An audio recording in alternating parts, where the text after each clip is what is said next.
1:03, and I'd like to get started. Hello, everyone. This meeting is being recorded. Thank you. Hello, everyone. My name is Samantha Gamblesford. I'm the chair of the Nurse Practitioner Advisory Committee, and today is February the 8th. The time is now 1:03, and I would like to call this meeting to order and take roll to establish a quorum. I'll start with myself. Gamblesford present. Dr. Edward Ray for our vice chair. Present. Thank you. Dr. Espinoza. Thank you. Dr. Kevin Maxwell. Present. Sally Pham, NP. NP Jan Griffin. Present. Thank you. And public member Betha Schnell.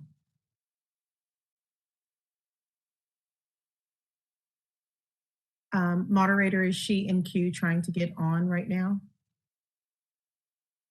I was told that she may be joining by her phone number, but I don't see her on here, and she's not in the list. Okay, thank you. With that being said, I'm sorry. On the draft, it said that she will come later during the meeting. Right. Okay, I just wanted to see if that had changed. Okay, we have 7 members present, and we have met the requirements for a quorum. BRN moderator, I just want to take an opportunity to welcome all of our public members, anybody who's joining the meeting right now. Happy New Year to you guys all, and I hope that you enjoyed your holiday season. This is our first meeting of the year, and we're ready to get back to work. With that being said, moderator, would you like to give the general instructions for the format of the teleconference meeting? Thank you, Madam Chair. Good afternoon. This is the BRN moderator. I will be moderating the meeting. To facilitate public comment, we will be utilizing the WebEx question and answer feature. When the committee reaches a point in the agenda at which public comment is appropriate, the question and answer feature will be turned on, and members of the public can indicate that they would like to make a comment by inserting the phrase, "I would like to make a comment," in the question box, which is typically in the lower right of your screen. I will then call on the individual and unmute their microphone. The individual will have, did you want 2 minutes or 3 minutes?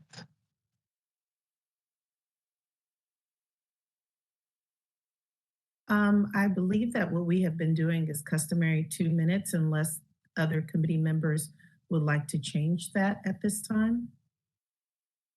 Sorry, the executive officer with reports with regards to the amount of agenda items and the time that it typically takes. I think it's best to keep at 2 minutes. I concur. Thank you. Okay. Thank you. The individual will have 2 minutes to make their comments. I will not give a warning as your time approaches. I will mute your microphone and will announce that your time has exceeded the time allotted. I will then move on to the next member of the public who has a comment. Please note that the question and answer feature is being used only as a means for members of the public to represent that they would like to make a verbal comment. This is not a means to ask questions of the moderator or members of the committee. Such inquiries submitted using this feature will not be answered. When asking a question, please make sure the question is directed at the host, me, in the dropdown. I will provide a brief reminder of this approach at the start of each public comment item. Finally, when committee members or senior staff are not speaking, I would like to remind them to mute their microphone. If I detect background noise during the meeting as a result of unmuted microphones, I will interject with a brief friendly reminder and mute you. Thank you. Thank you, BRN moderator. We are ready to move on to agenda item 3.0. That is review and vote on whether to approve our previous meeting minutes. Our last meeting was November 16th, 2021. I would like to open the floor for any committee members who would like to make any addendums or have any corrections at this time. This is Dr. Espinoza. May I speak? Yes, please. Okay, it says on the bottom page, it says public comment for Katrina Reyes. I just wanted to correct it's the California Academy of Family Physicians.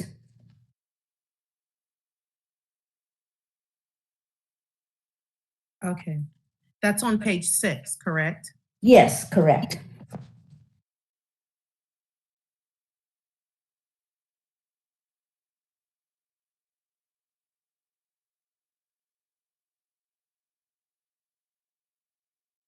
Any other corrections? Yes, I have another correction, Okay. if I could speak. On page 9, it's where I made a motion. The motion was to have at a minimum of 1 year of transition to practice before moving on. It says a motion to have 1 year. I wasn't trying to decrease it. I was, so it was motion to have a minimum 1 year of transition to practice. So you would like for, I'm just correcting the way the motion was, that's all. so it should say motion to have a minimum of 1 year? Of transition to practice.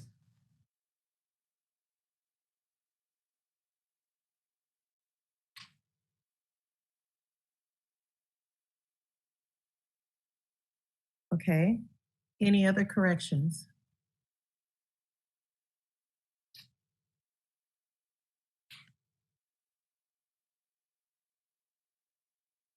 Okay, hearing none, may I have a motion to adapt the minute meetings from November 12th, 2021? I move to adopt the minutes as corrected. I second. Okay. And at this time, before we take a vote, we will have public input regarding any corrections from the meeting minutes from November 16th, 2021. Moderator, could you please open the comment section, please? We will be opening for public comment now. I will be activating the question and answer feature. Please refer to the screen share for members of the public to see how they should type in their request for comment.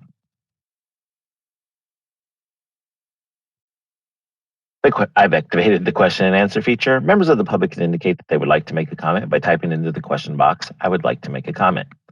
Please remember, you will have 2 minutes to make your comments. I will not give a reminder as your time approaches. I do not want to interrupt you nor cause you to lose your train of thought. I will mute your microphone and inform you that your time has expired, and we'll move on to the next member of the public.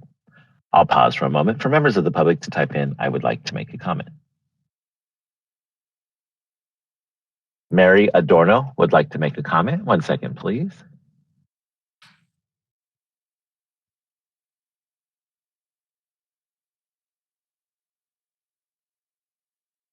Go ahead, Mary. Hello. Go ahead, ma'am. Hi. Commenting on the agenda, the phone number and the meeting ID, they're not applicable. And a lot of people need to phone in. They can't always use the computer. And today I was trying to phone in, but the phone number, it says that is an invalid number. It also says the ID is different. So if you all have changed your meeting agenda for the public to call in via the phone, and it's not what it currently lists in the agenda for February 8th. And I looked at it closely, dialed it twice, got the same response. So if you could have one of your staff check that and correct that and put in the chat box what the correct phone number and meeting ID is, that would be much appreciated. Thank you so much.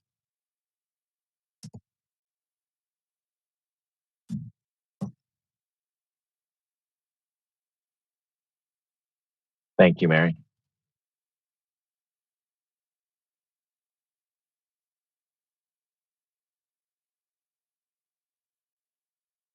Committee Chair Gamblesfar, there are no other public requests for comment. Would you like me to close this window? Yes, please. Thank you. Okay, hearing no additional corrections from the public, I would like to ask for a vote as we have an active motion on the floor. Gamblesfar, yes, to adopt the meeting minutes from November 16th, 2021. Dr. Edward Ray. Edward Ray, yes. Sally Pham, NP. Yes. NP Jan Griffin.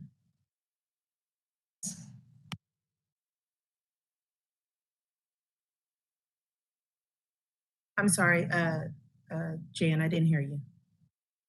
Yes. Yes. Okay, thank you. Dr. Espinoza.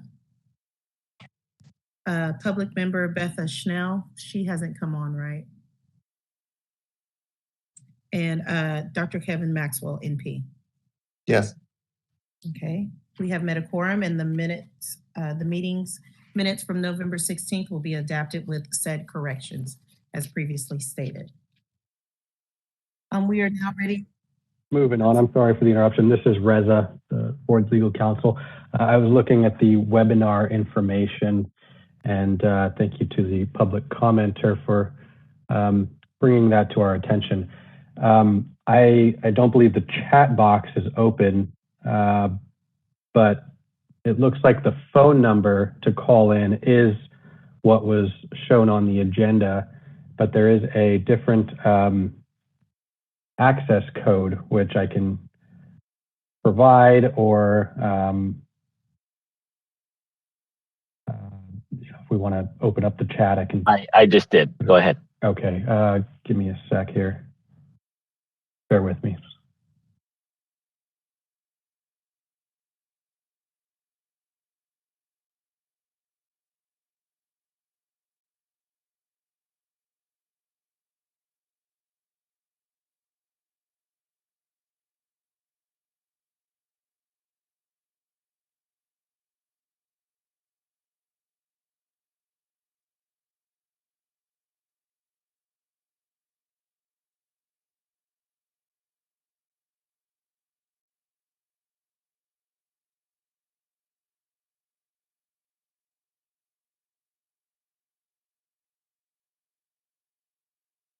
Able to send for some reason.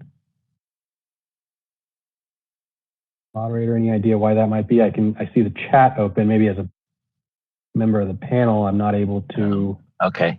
If you wanna, I'll read it if you want to type it. You want the phone number or just the access code and the attendee ID? Oh, I'm sorry. Me? I gotta type it. Duh. Sorry. 5. Ooh. Hold on here.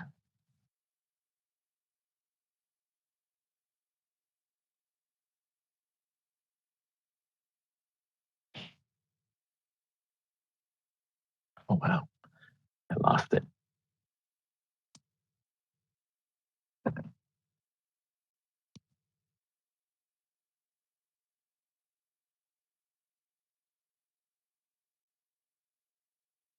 Oh wow.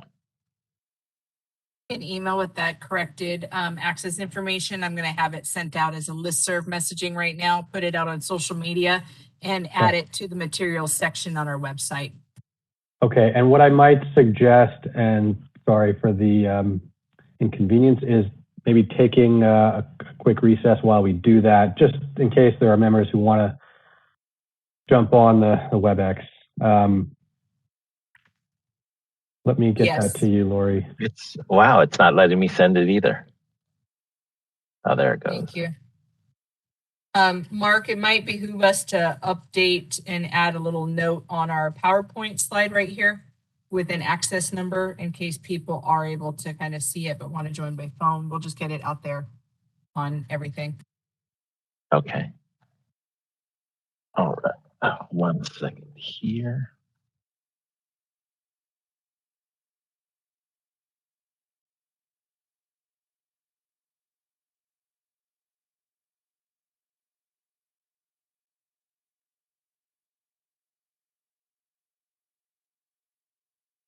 Yeah, Lori, you should have that momentarily. I'll go ahead and read it right now in case the members of the public who are here with us can disseminate it to anyone who they think may be interested. So again, the phone number is as was listed in the agenda. That's 1-415-655-0001. The access code is 2483-965-9341. We are, as Lori said, working on disseminating that as much as we can via our listserv and social media. I'll read that again, though, in case our public members can help us spread that. Again, the access code 2483-965-9341.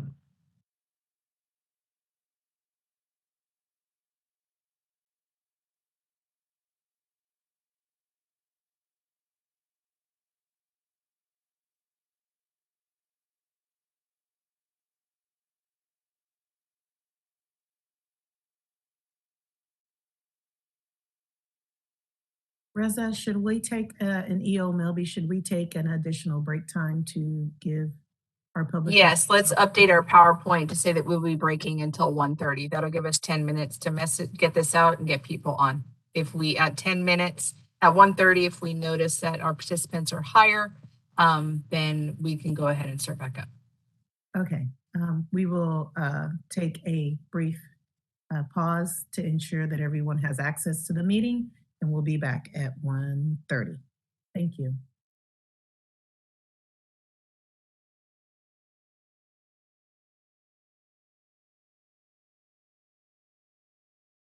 Forward, or do we need to give additional time? I think we can go ahead and proceed. As was mentioned, we've tried to get the word out, and certainly it seems that that message is at least being heard by some. Also, I believe if somebody wants to make a public comment, they have to log in via WebEx, and so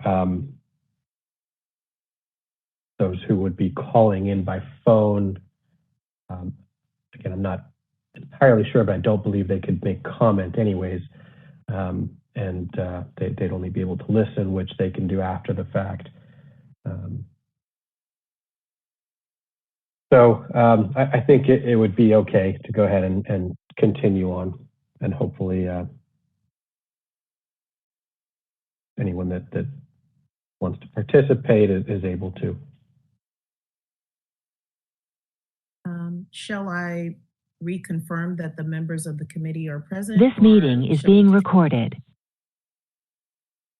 Yeah, it would probably be a good idea to just do another quorum check, and then I suppose, I don't know if I see that 4.0 is back up on the screen, which I don't know if wouldn't hurt if we go back to that item in case any of the new members wanted to make public comment for items not on the agenda.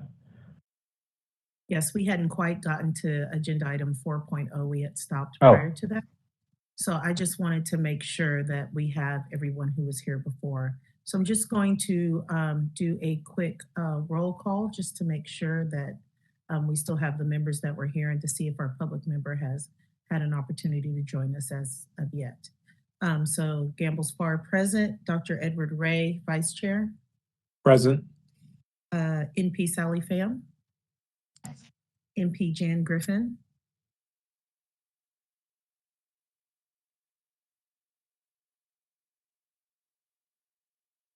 I see her. Yeah, it shows that she's logged on, but we're not hearing her.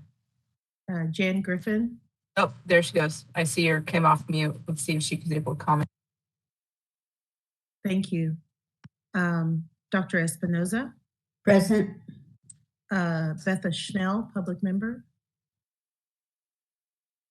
And Dr. Kevin Maxwell, NP. Okay, we are still with a quorum, with our only absent member being Betha Schnell. And with that being said, we are ready to move on in the agenda. Thank you guys for being so patient with us. We just want to make sure that everyone who wants to be present has an opportunity to do so. And thank you guys for getting all that information out so quickly. We appreciate that. And now we are ready to move on to agenda item 4.0, public comment for items not on the agenda. BRN moderator, will you please give instructions and move forward? We will be opening for public comment now. I will be activating the question and answer feature. Please refer to the screen share for members of the public to see how they should type in their request for comment. I've activated the question and answer feature. Members of the public can indicate that they would like to make a comment by typing into the question box, "I would like to make a comment." Please remember, you will have 2 minutes to make your comments. I will not give a reminder as your time approaches. I do not want to interrupt you nor cause you to lose your train of thought. I will mute your microphone and inform you that your time has expired, and we'll move on to the next member of the public. I'll pause for a moment for members of the public to type in, "I would like to make a comment."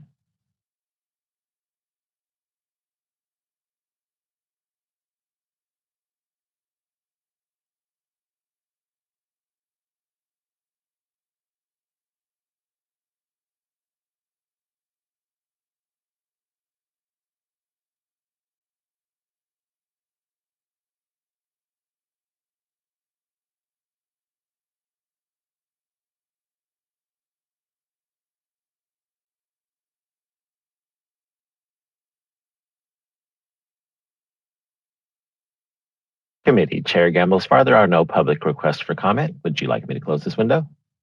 Yes, please. Thank you. We are now ready to move on to agenda item 5.0, discussion and possible actions as it relates to establishment of meeting dates for 2022 for the Impact Committee. Moving for future meetings for 2022, we were seeking to coordinate with the BRN's board meetings so that we will have opportunity to give updates during those meetings as well. And so with that being said, in your agenda items, there were dates listed, specifically February 8th, which is today, May 10th, 2022, as well as August 9th, 2022, and November 15th, 2022, notwithstanding any additional meetings that may need to be scheduled in addition to these meeting dates. I will open the floor up for additional conversations from my fellow committee members. Any discussions as it relates to these dates?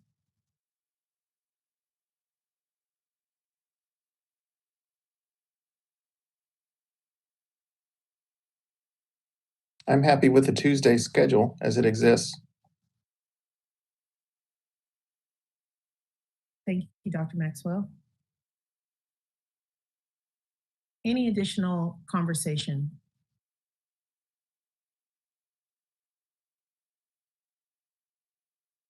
May I have a motion if there's no additional conversation related to the dates to adapt these dates as our future meeting dates? So will the time be the same? I believe that was Sally, correct? Yes, I'm sorry. Okay, no worries. I believe the time is typically 12 or 1 that we've been meeting most of the time.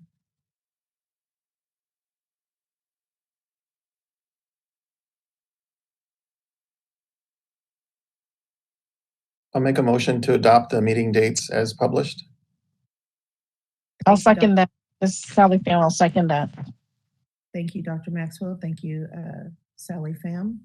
At this time, with the motion on the floor, we will now open to public comments. BRN moderator. We will be opening for public comment now. I will be activating the question and answer feature. Please refer to the screen share for members of the public to see how they should type in their request for comment. I've activated the question and answer feature. Members of the public can indicate that they would like to make a comment by typing into the question box, "I would like to make a comment." Please remember, you will have 2 minutes to make your comments. I will not give a reminder as your time approaches. I do not want to interrupt you nor cause you to lose your train of thought. I will mute your microphone and inform you that your time has expired, and we'll move on to the next member of the public. I'll pause for a moment for members of the public to type in, "I would like to make a comment."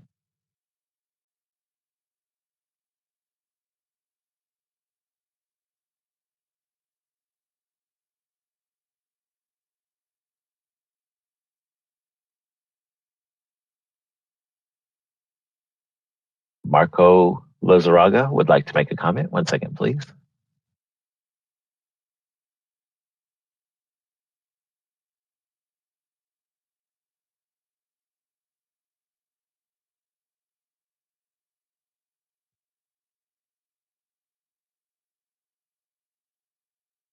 Sorry. Marco, you'll have to wait until item 6 comes up.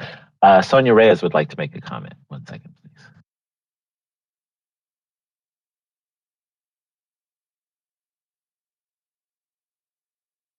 I am curious. This is my first meeting that I'm attending as a public participant, and I'm curious to know if there are any primary care nurse practitioners that work in public health on the panel.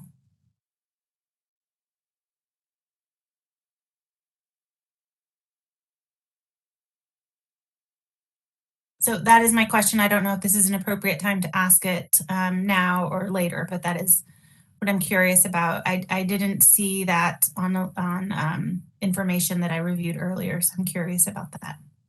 Thank you. This is the board counsel, Reza. Real quick, I'll just mention that usually the public comment section it's not like a Q&A or a, doesn't mean you cannot ask questions, but it's not, it's for comment, not necessarily questions That said, if the committee members would like to respond to that, they can.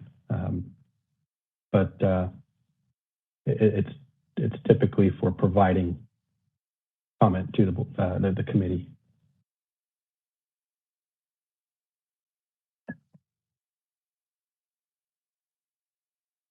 Committee Chair Gamble, far there are no other public requests for comment on this particular item. Would you like me to close this window? Yes, BRN moderator, thank you. As we have a motion on the floor, I would like to call for a vote if there's not any additional discussion from the members of the committee. All right, hearing none, I will place my vote as yes to adopt the scheduled meeting times as delineated in the agenda for 2022. Dr. Edward Ray, Vice Chair. Sally Pham, NP. Yes. Jan Griffin, NP. Yes. Dr. Espinoza. Yes. Betha Schnell, Public Member. Dr. Kevin Maxwell, NP. Thank you. The motion has passed to adopt the meetings for 2022 as stated in the agenda sent out in documentation. We are now moving on to agenda item 6. That agenda item is regarding naming conventions for the nurse practitioners practicing pursuant to the standardized procedures and pursuant to the Business and Professions Code section 2837.103 and 2837.104. This is to help ensure that the public understands the different levels of practicing NPs. As impact committee members, we will discuss the naming conventions for NPs practicing pursuant to the standardized procedures and previous business codes, as I previously stated. In your agenda and records for today materials, the following naming recommendations for NPs have been made to the BRN. The 103 nurse practitioner would be known, which is typically in a group setting, would be delineated as NP.GS. 103 nurse practitioners in an independent health care facility would be NP-IHCF. And 104 nurse practitioners who have independent private practice would be delineated as NP.IPP. I'm not for sure if E.O. Melby would like to give any additional background as to how we develop these names, or if there's any additional discussion. E.O. Melby, would you like to give any background on this, on how we came up with these names or how these names? Yes, thank you. These are not names that are set in stone. So it is up for discussion. And if you guys have any other ideas and you want to make a motion for it to pick a different name for a 103 NP and a different name for a 104 NP, that is absolutely appropriate to occur during this point.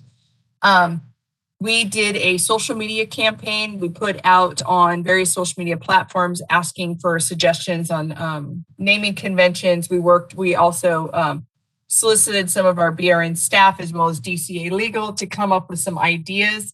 And the discussion came around not whether or not the medical community understood the naming convention or the nursing community understood the naming convention, but truly in an effort to make sure that the public understands the naming convention and who they are seeing.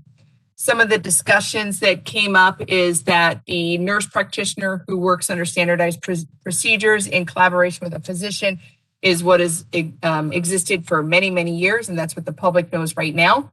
And so the discussion around that was to keep that as the nurse practitioner, because that is what the public is used to and has been seeing and utilizing for years and years. The next one, we had some input on making it like a pseudo-independent nurse practitioner. There was other ones that was like nurse practitioner, internship for 103 kind of thing. And so there's a lot of discussion around that. But again, it wasn't, we didn't think that it was clear to the public. So the differences that we were noticing in the licensing criteria and the scope of practice criteria for the 103 and the 104 MP is that they moved to independent practice. So, okay, within that independent practice, what is the practice differences? And that was location.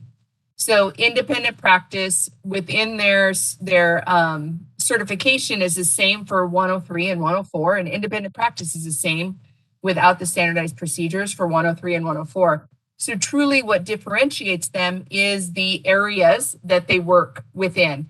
And so the 103 NP is independent within a healthcare facility or independent within a group setting. And that is up to you guys to decide on which one you would want to go for. Some of the concepts we're keeping it to 3, which would be IGS versus IHCS. And then the 104 NP, again, everything is the same with the independent, not having to work under standardized procedures, practicing within their national certification. The difference is that they can have their own private practice. And so that would be the suggestion for the independent private practice. We just need to settle on a naming convention on where this would go and how you would display this can be up for further discussion. As we don't have the statutory requirements around requiring how that is displayed. It just, it would be what is the naming convention. So because right now the public does not know what a 103 NP is, and they do not know what a 104 NP is. So that's why those conventions were brought forward. These were narrowed down. They were kind of the least confusing, to say the least, of some of the suggestions. And I would love to open this up for further discussion. Just on a side note, last night, my email box did fill up with public comment coming in. I have not had a chance to go through each one of those letters and share it to our website, but I will go ahead and do that and make sure that it's on our website before the board committee. And it came out with some of the same oppositions with just making sure that it is shared on paper as well as verbally, that the person that they're seeing is a nurse practitioner and is not a physician. Comment? Can you hear me okay? Okay, sorry, you must be muted because I can't hear you, but Yes. read your lips. So yeah, I mean, this isn't a formal motion, but just some commentary on this, on this naming convention. I think I find that alphabet soup getting very confusing. And I know that for the general public, it's going to, these letters are going to be fairly meaningless unless somebody Googles it and looks it up. So I would propose, again, this is not a formal motion, just food for thought, that we consider a very simple convention of NP followed by a Roman numeral. Since the way 890 is written, there's kind of like a progression through which a person can kind of advance to the next level if they so desire, that sort of going from group setting to healthcare facility to private practice. I would say just give it a Roman numeral. So NP Roman numeral 1, NP Roman numeral 2, NP Roman numeral 3. And NP without any Roman numeral is just like a standard nurse practitioner as we presently understand it. That way you can always combine it with the current naming conventions, which often, have like FP or some other acronym that sort of indicates the area of specialty that a nurse practitioner practices in. So it won't subvert that. That will still exist. But by inserting that Roman numeral, it kind of would at least be easier to understand where that person is in the structure of the independent practice hierarchy. I realize that by creating numbers, it almost like implies that there's some sort of like natural progression that a person has to go through, but I feel like it's just a lot simpler.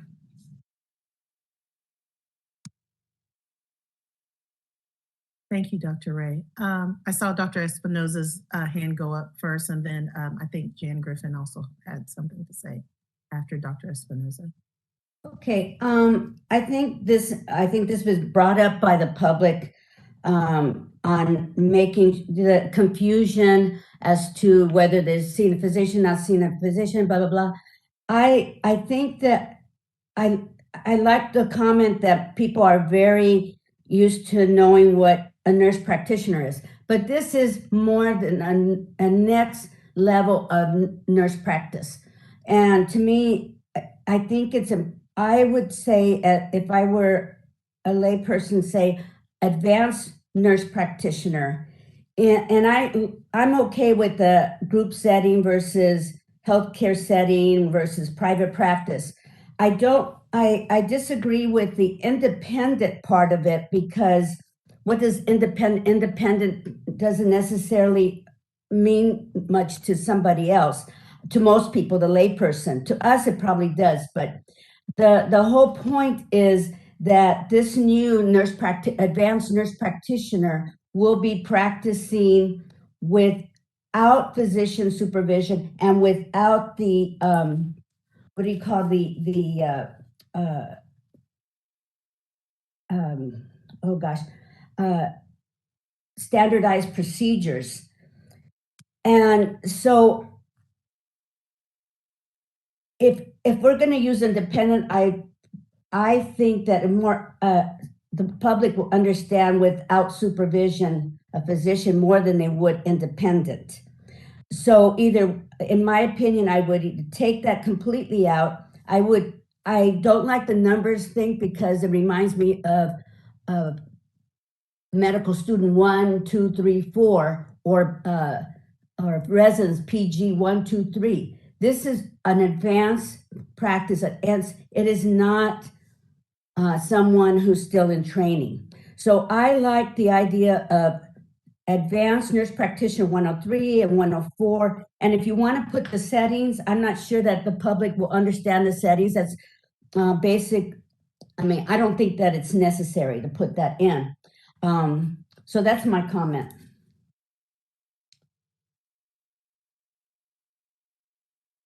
Thank you, Dr. Espinoza. Samantha, just a side note, this real quick, this is Lori. You do have the ability to go out to public comment before making a motion. Just if you guys want to hear more. Yeah, I was planning on doing that. I just wanted to see, because I don't think we're going to have a vote to begin with. I think we all are interested and very much interested in hearing what the public has to say about these proposed names before we come back and have additional conversation and perhaps a motion at that time. But I wanted to give Jan Griffin an opportunity to speak, as she had stated that, she had indicated that she wanted to. Jan? Opportunity to speak. I certainly share Dr. Reyes's concern about simplicity, but knowing that there are healthcare systems already that designate 1, 2, and 3 nurse practitioners within their group settings, I don't know whether that would create confusion. I support what Dr. Espinoza is saying about some sort of advanced designation. I think that makes a lot of sense. How we're going to make it simple for the public to understand, that may be a public education campaign of some sort, but simpler than what it is that's been suggested, I think would be a really good idea. Thank you for the opportunity to comment. Thank you, Jan. Any other members have anything else to contribute as it relates to the proposed names? I did have a couple of comments that I wanted to say. I'm sorry, Dr. Maxwell, did you have something or does someone else have something? I can leave my comment to them. This was Reza. I was about to just ask a question, but I'll wait. Go ahead. Okay. Chair. I also have, this is a very technical thing that we're trying to make as simple as we can for our public members to understand for public safety reasons, for them to understand exactly what type of nurse practitioner that they're seeing and in what context and setting. I do believe that somewhat having the settings involved might be helpful. I'm concerned about the Roman numerals as for both reasons that were stated previously. But we do utilize the terminology advanced already when we're talking about nurse practitioners. So advanced practice providers, APPs is a general term sometimes utilized for NPs and PAs as well, where you're dealing in group settings. So I don't know if that delineation would actually help us or hurt us in the long run. But I'm very interested to see what the members of the public think about these names to help guide us on the path of choosing something that's informative to our public, but as easy to understand for them as well. Especially for additional colleagues who may be, standing side by side with the NP, depending on what kind of practice that they're in, for them to be able to understand it as well. Is there any other feedback before we open to the public comment? I'd just say one quick thing about that. I know that Dr. Espinosa had suggested advanced nurse practitioner. Putting an A in front of nurse practitioner can sometimes be interpreted as adult gerontology. It could also be interpreted as advanced practice registered nurse. So I'm just saying putting an A in front can be even more confusing to the public. And my proposal of using a numerical system, I realize it's not a perfect solution, but it sort of gets away from adding more letters into a very long acronym that can sometimes be already confusing. That was my only point. I have a comment. Yes. I mean, do we absolutely have to name each of these levels, or can we just leave it as nurse practitioner?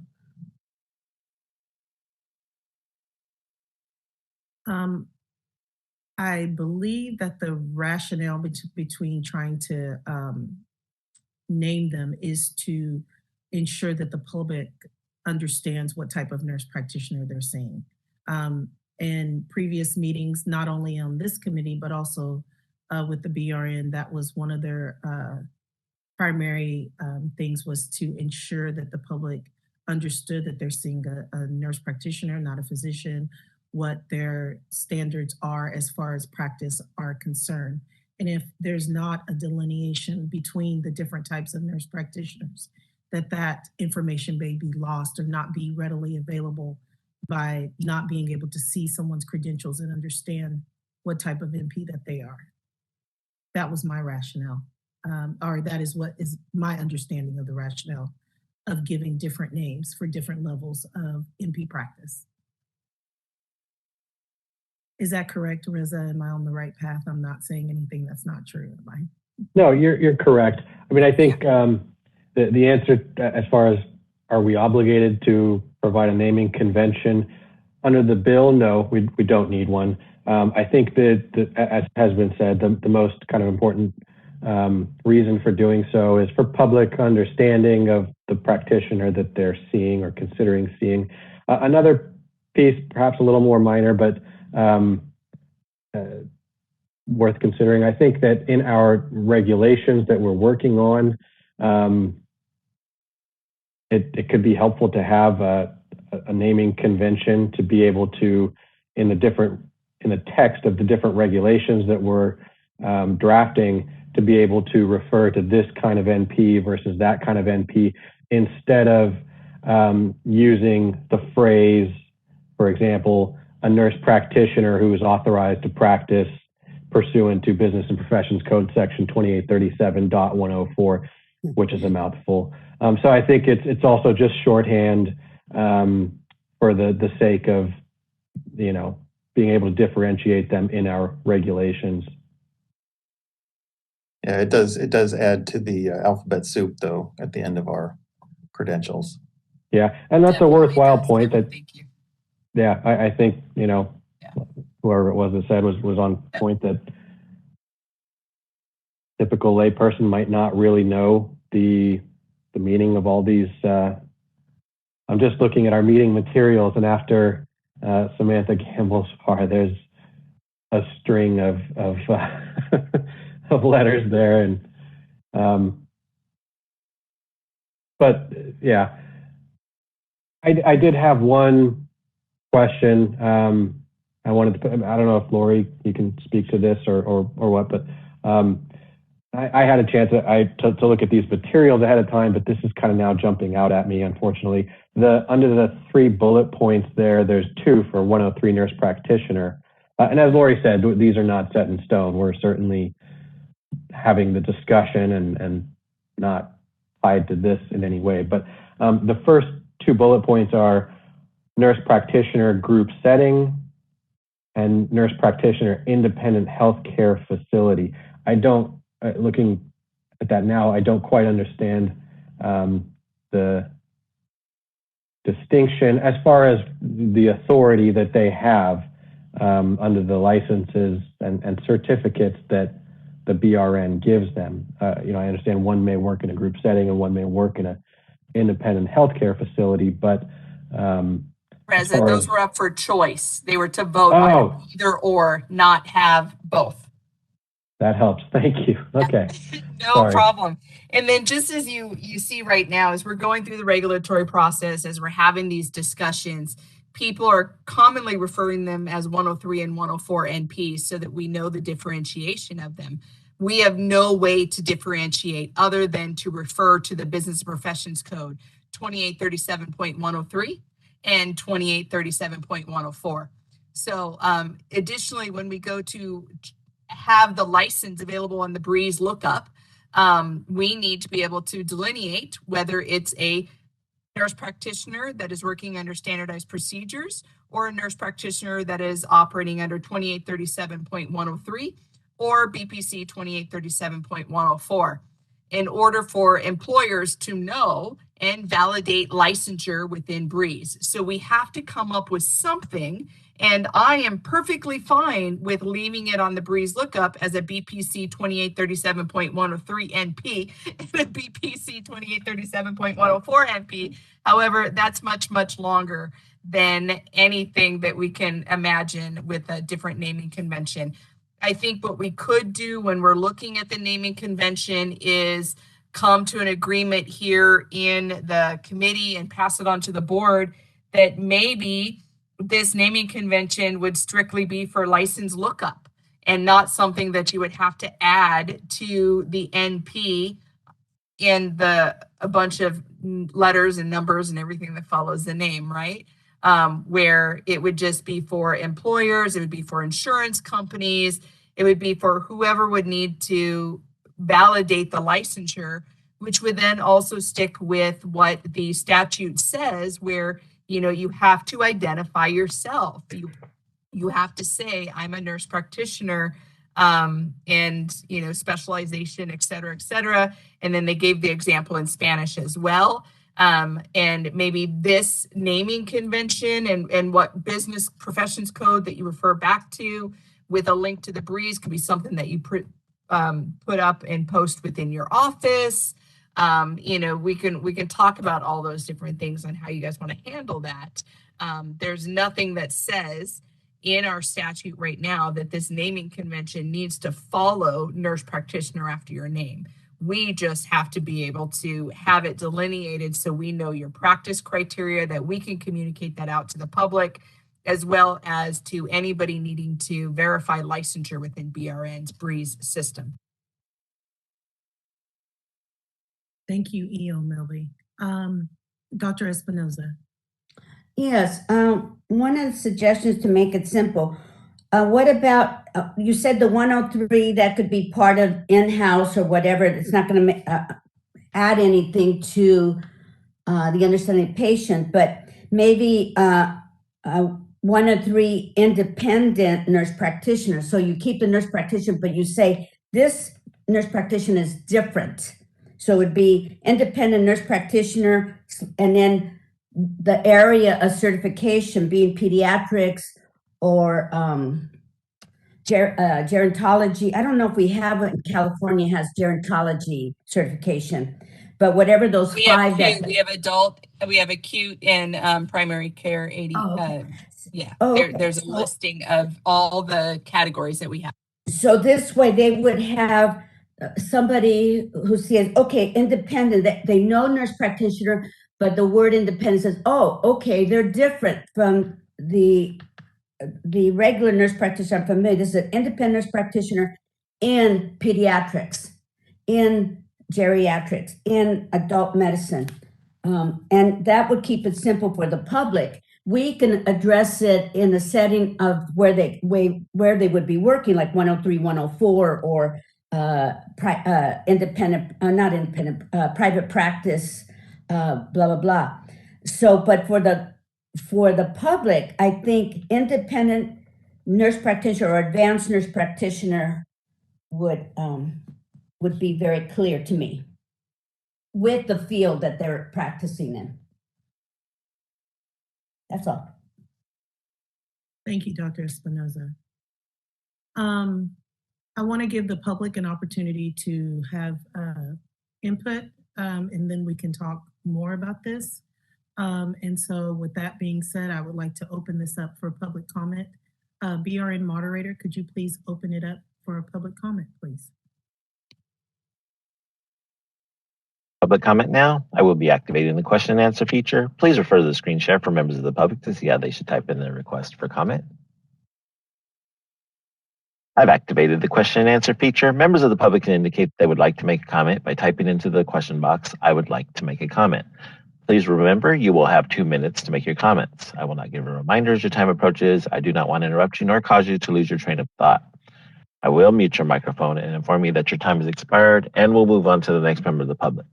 I'll pause for a moment for members of the public to type in, "I would like to make a comment." Marco Lizarraga would like to make a comment. 1 second, please.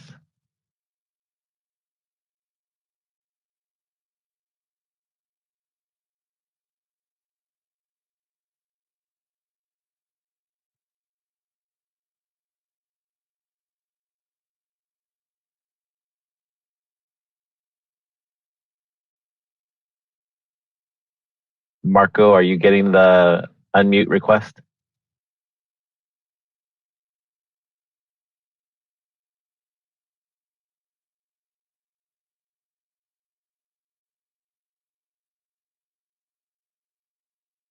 Well, I will come back to Marco. 1 second, please. Let's see.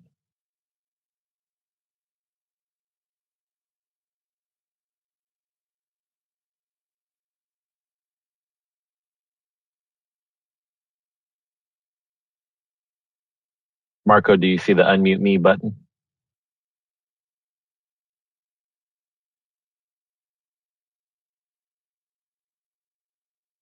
He says he's not seeing it. Okay. Okay, I will try to come back to you. Alejandro would like to make a comment. 1 second, please.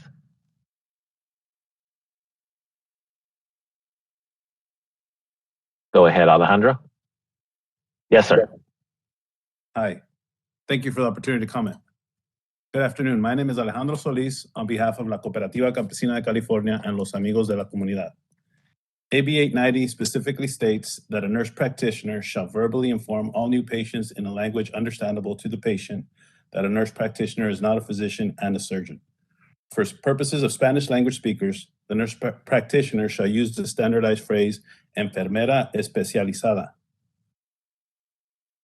The naming conventions proposed by the BRN do not translate to enfermera especializada in Spanish, which would lead to confusion in patients. A nurse practitioner would verbally tell the patient that they are in enfermera especializada, yet their name convention would be different. We request that the naming convention in English for 103 and 104 nurse practitioners be specialized nurse practitioner to match the Spanish language version in law. Community organizations have been submitting letters for the past 6 months. In those letters, they have requested a meeting with staff at the BRN. As of today, the BRN has not responded to our letters and has yet to meet with any community groups. Thank you for the opportunity to comment. Have a great day. Thank you.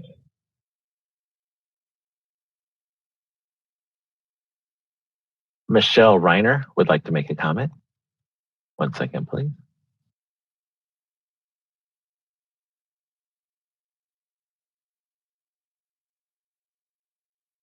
Go ahead, Michelle.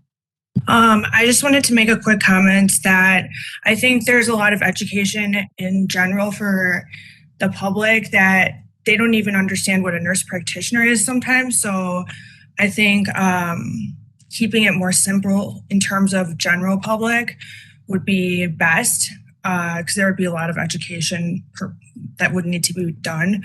And I agree with, I think it was Dr. Espinoza, that perhaps using the numeric or, specialty would be more for a professional insurance level. Thank you. Thank you. Scott RN would like to make a comment. 1 second, please. Go ahead, Scott.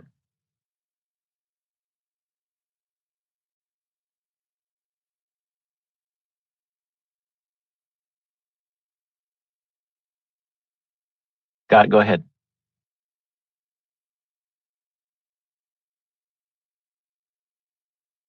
Okay, we lost Scott. Michelle would like to make a comment. 1 second, please.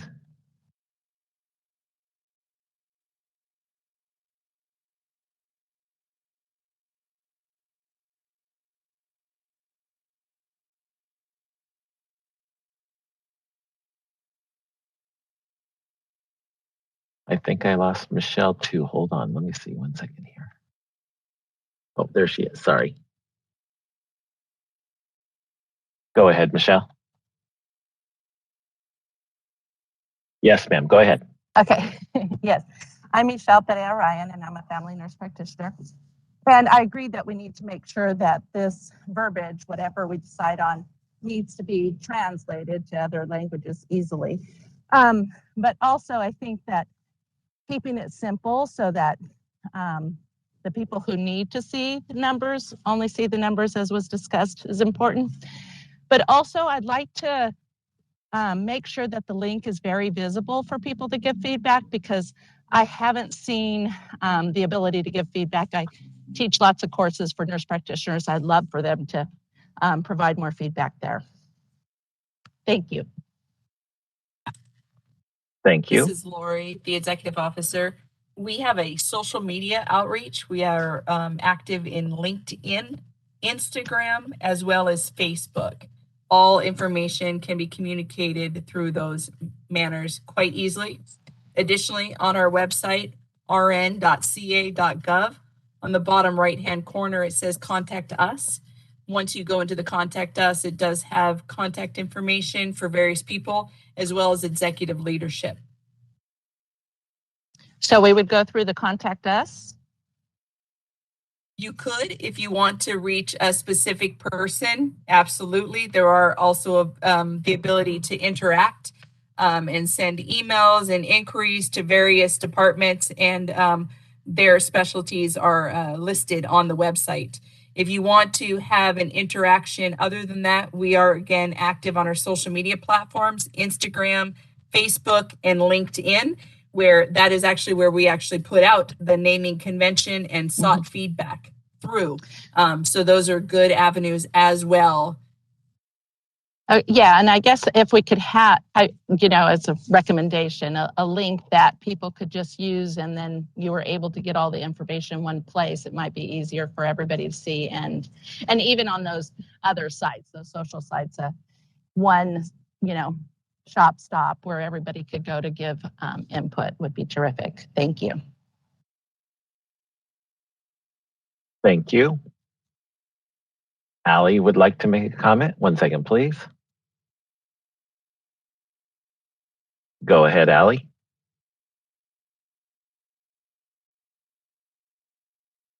Hello, go ahead. Okay, my name's Allie Johnston. I'm a family nurse practitioner in Northern California, and I can definitely agree with one of the nurses who had mentioned earlier that the general public who's not in the medical field does not know necessarily the different specialties and the differences between different nurse practitioners. So just agreeing and saying again that if we keep it succinct and keep it to the 103 and 104, and if a patient or the general public information, it should be plainly stated on the Board of Registered Nursing website. And then if we need to have that designation in the BREEZE website, when that supposed nurse practitioner is going to get that 103 or 104 designation, that it should state it on the licensure online. And so if someone looks up our information, whether it's the patient that you see tomorrow or last week, that they're able to see that. But I would say the general public probably is not hyper concerned with that, but we are as practitioners, right? So, keeping it just very simple, 103, 104, and that's that. Nothing additional, no independent in front of NP, no APP, additional designations. I think it should just stay very simple. Thank you for the opportunity to comment. Thank you. I'm going to try Marco again. 1 second, please.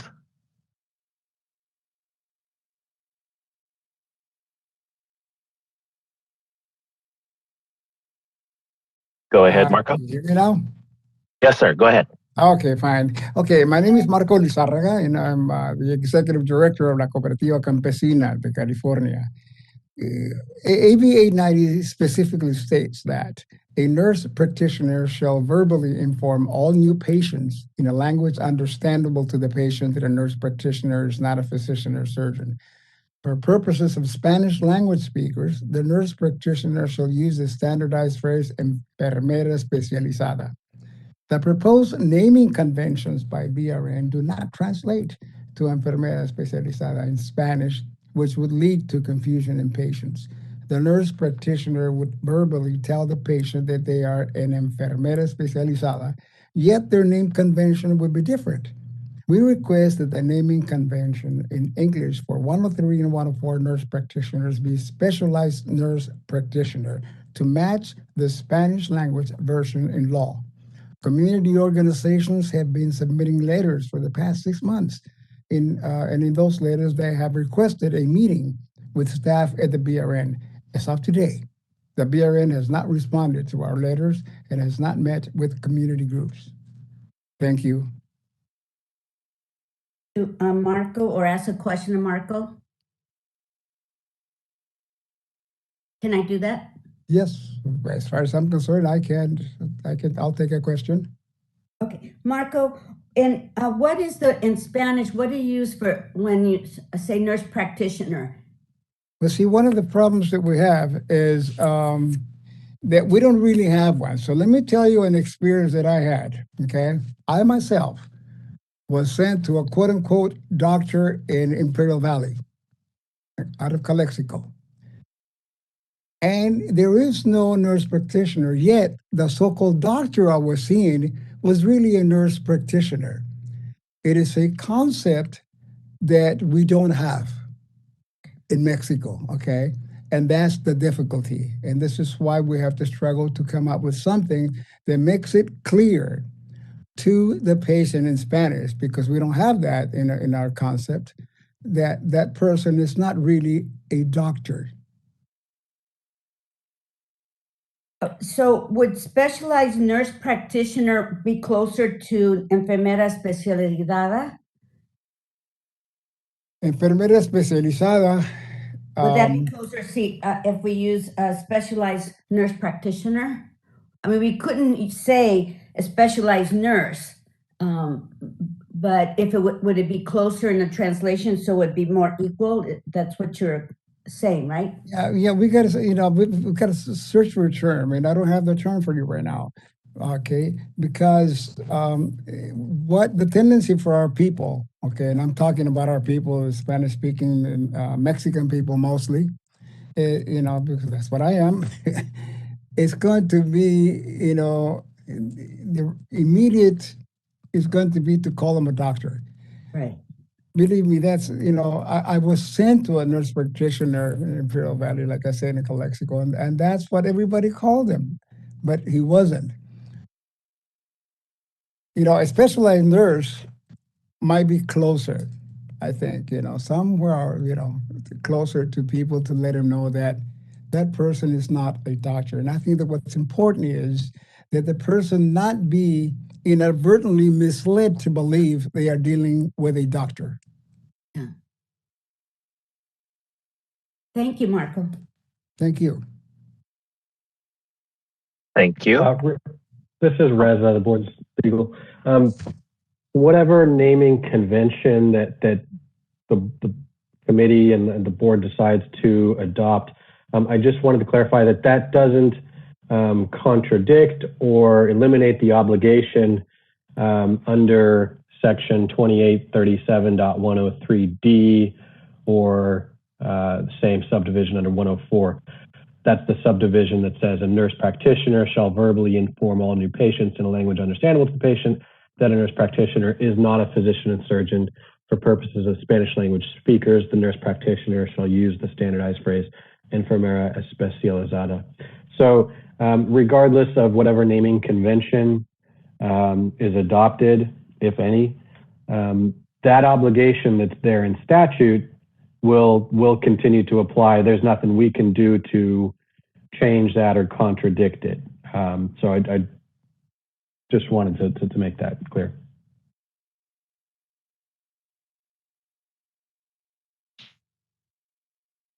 Thank you.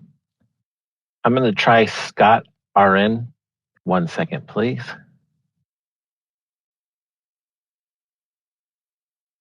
Go ahead, Scott. Scott, are you there?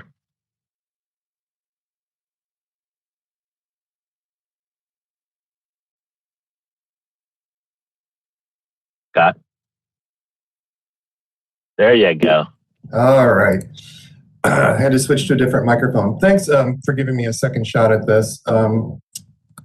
I've commented before as a member of the public. I've just had this strange fascination my whole career with post-nominal credentials. In fact, several years ago, I wrote an article for a nursing journal on the topic. And it was actually called Another Helping of Alphabet Soup, recognizing how confusing this can be. I thought Kevin Maxwell's question was a really good one about whether or not this is necessary at all. Since all nurse practitioners are going to be held to the same standard of care, regardless of their quote-unquote level, it may not even be necessary to differentiate that for the public. And I also liked Loretta Melby's point about maybe we just need to use this for license lookup and insurance purposes, that sort of thing. As far as using it for discussions in committee and with the board, so far 103 NP and 104 NP, those terms have been working. So that's my comment on that.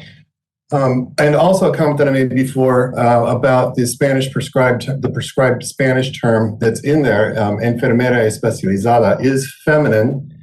And I would very much encourage that we, somewhere along the line, include the masculine term since there are men in the profession. Ideally, be in the law, but if not, maybe in the regulations. I thought I heard that there was going to be a cleanup bill where maybe that could be addressed.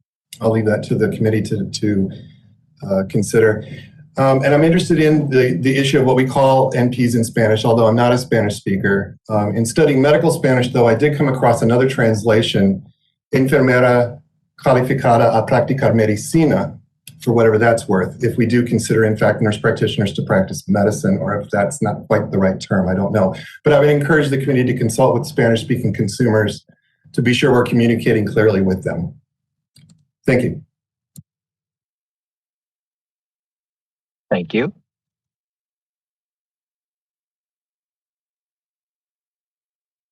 Dr. Cynthia Jovanov would like to make a comment. 1 second, please.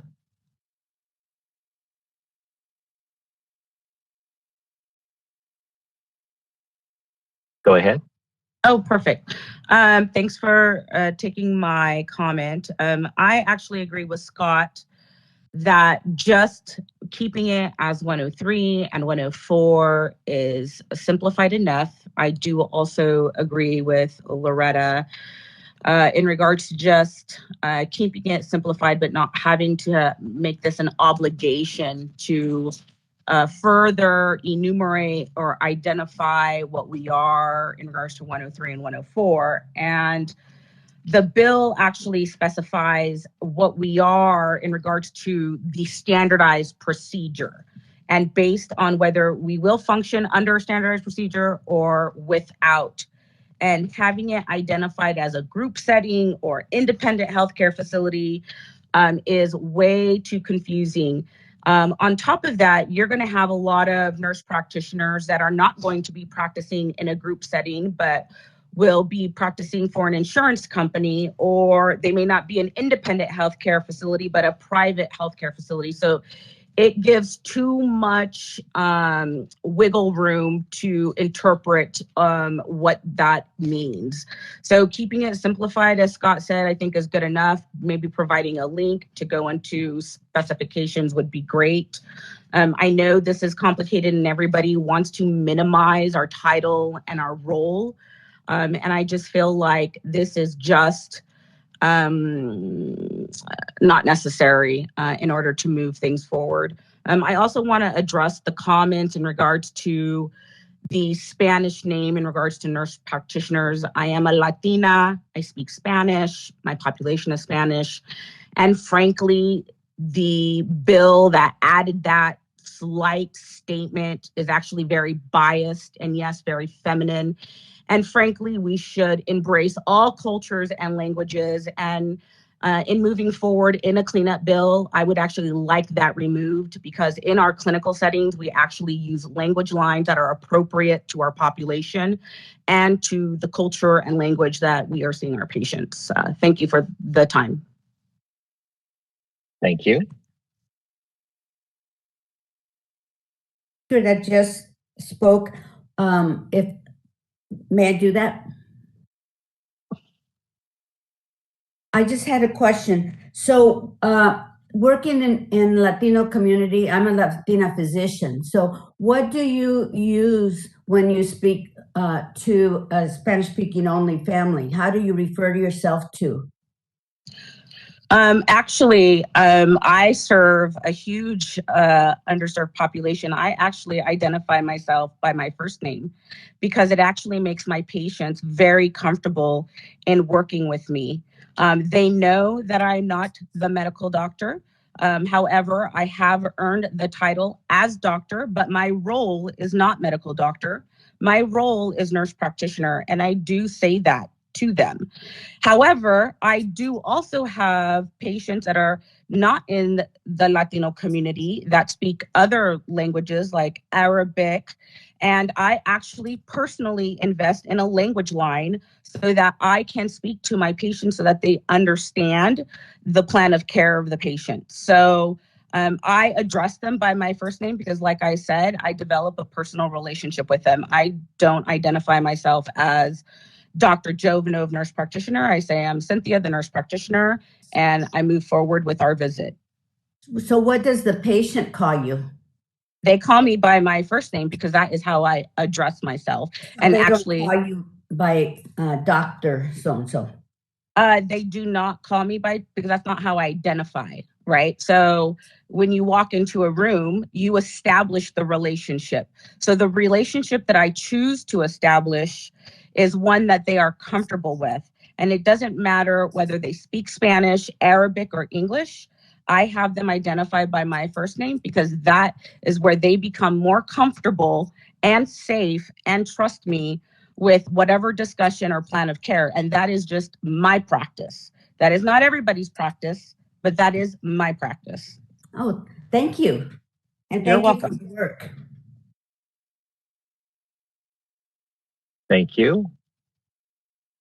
Patty Gurney would like to make a comment. 1 second, please.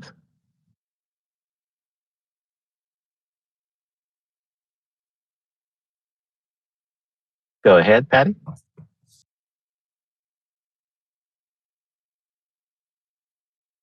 Gone before me. My name's Patty Gurney.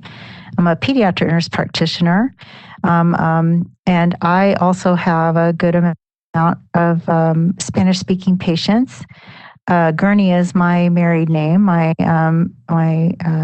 maiden name is Anaya. I'm Mexican-American, and I speak Spanish. And I also, every single patient, identify myself as Patricia. You're enfermera especializada, because that is a term, the naming convention that we've been given.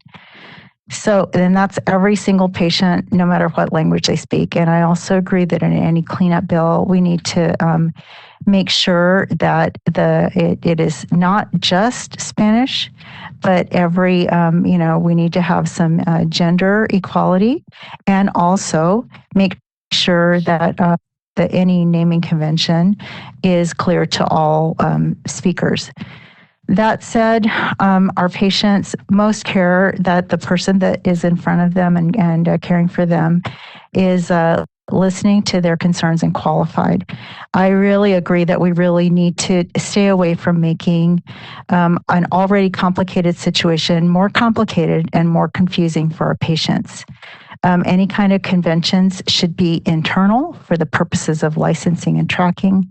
There's nothing in the bill that requires any kind of public designation of what type of NP, because we are all held to the same standard.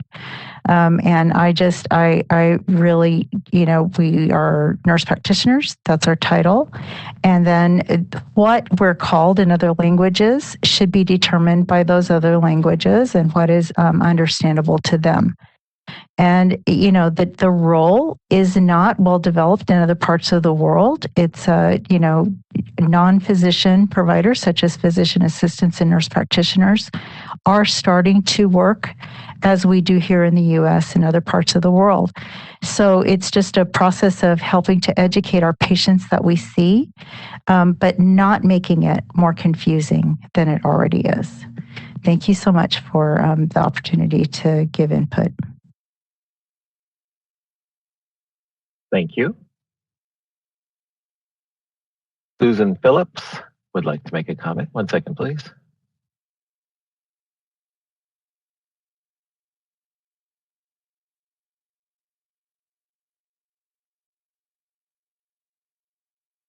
Go ahead. Thank you. Suzanne Phillips. I am a nurse practitioner, and I'm also a professor at UC Irvine. Are you hearing an echo from me?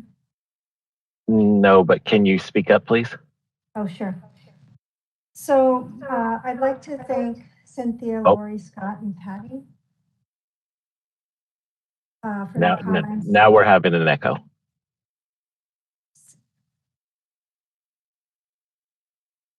I think the echo is pretty minor though, and it's better with you speaking up. I was able to hear reasonably. Hold on, I think I lost her. Hold on here. Oh, I think she disconnected. We'll come back to her. Sonia Reyes would like to make a comment. 1 second, please.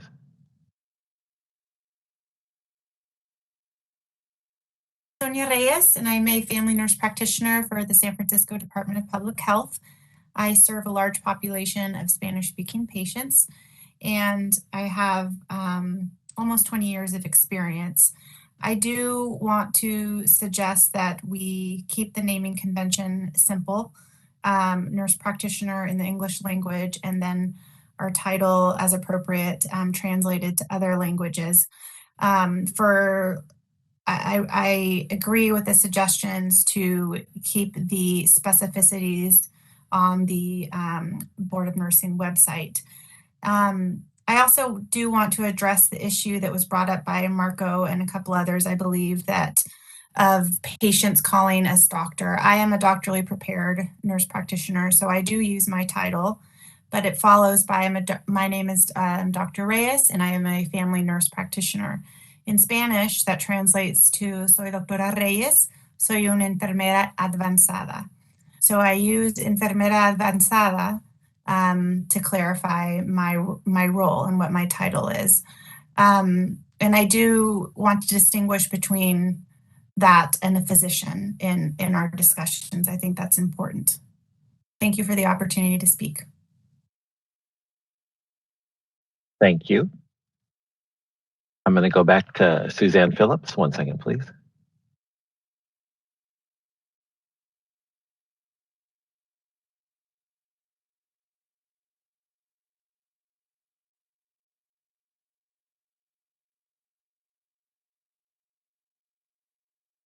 Suzanne, are you on here twice? I'm going to try just Suzanne. Let me see if this is you. Suzanne Phillips, is this you?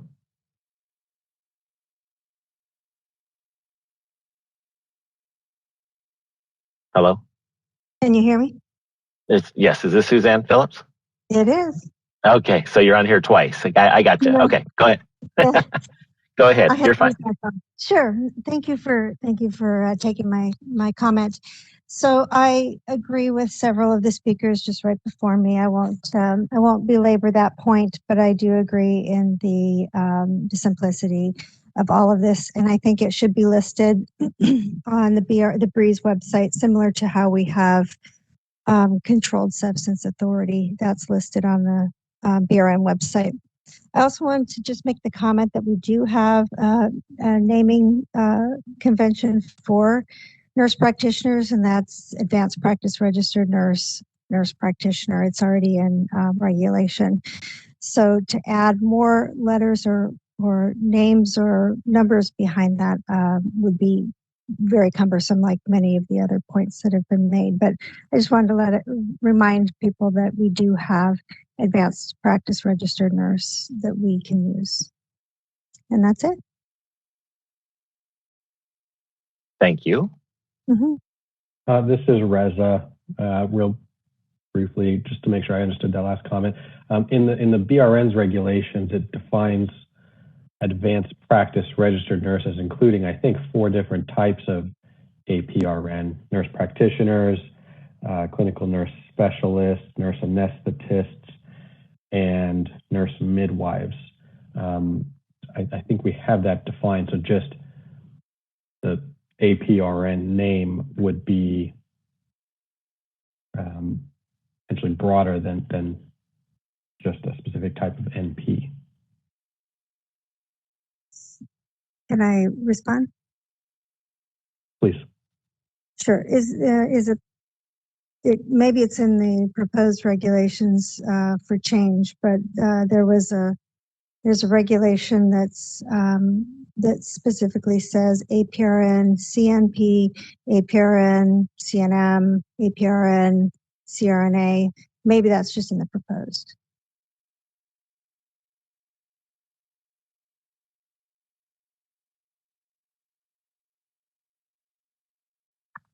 I'm sorry, I'm not sure what you're referring to. It's our new naming convention to be consistent with the LACE model, the national model.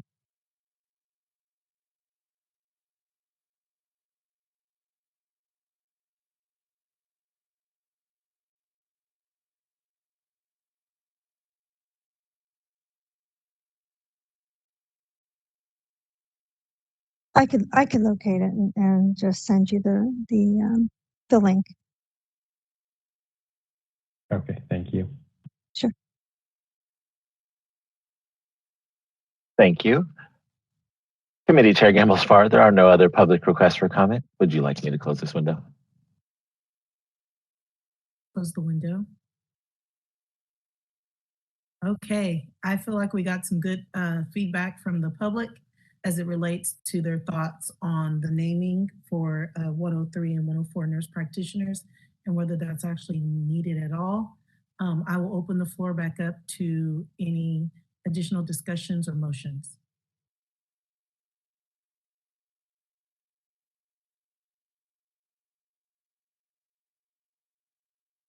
May I comment? Yeah, I definitely would prefer to see, it be only on the Breeze website where these different designations are made, and that we leave things alone. Can I make another comment? Yes, please. I respectfully dissent on that. I think that I understand the comment that we're all held to the same standards, and I think that's totally true. I think there's a lot of titles and letters and things that we put after our names that don't necessarily change that. But I think that, AB 890 does kind of create a very different kind of type of nurse practitioner. And I think it can be hard for patients who are seeing somebody who don't understand, even though you're saying I'm a nurse practitioner, they don't necessarily understand what the different levels as AB 890 sets out are. And, to have to go on the California website, the government website, to try to look up a practitioner every time you see somebody, it's very cumbersome.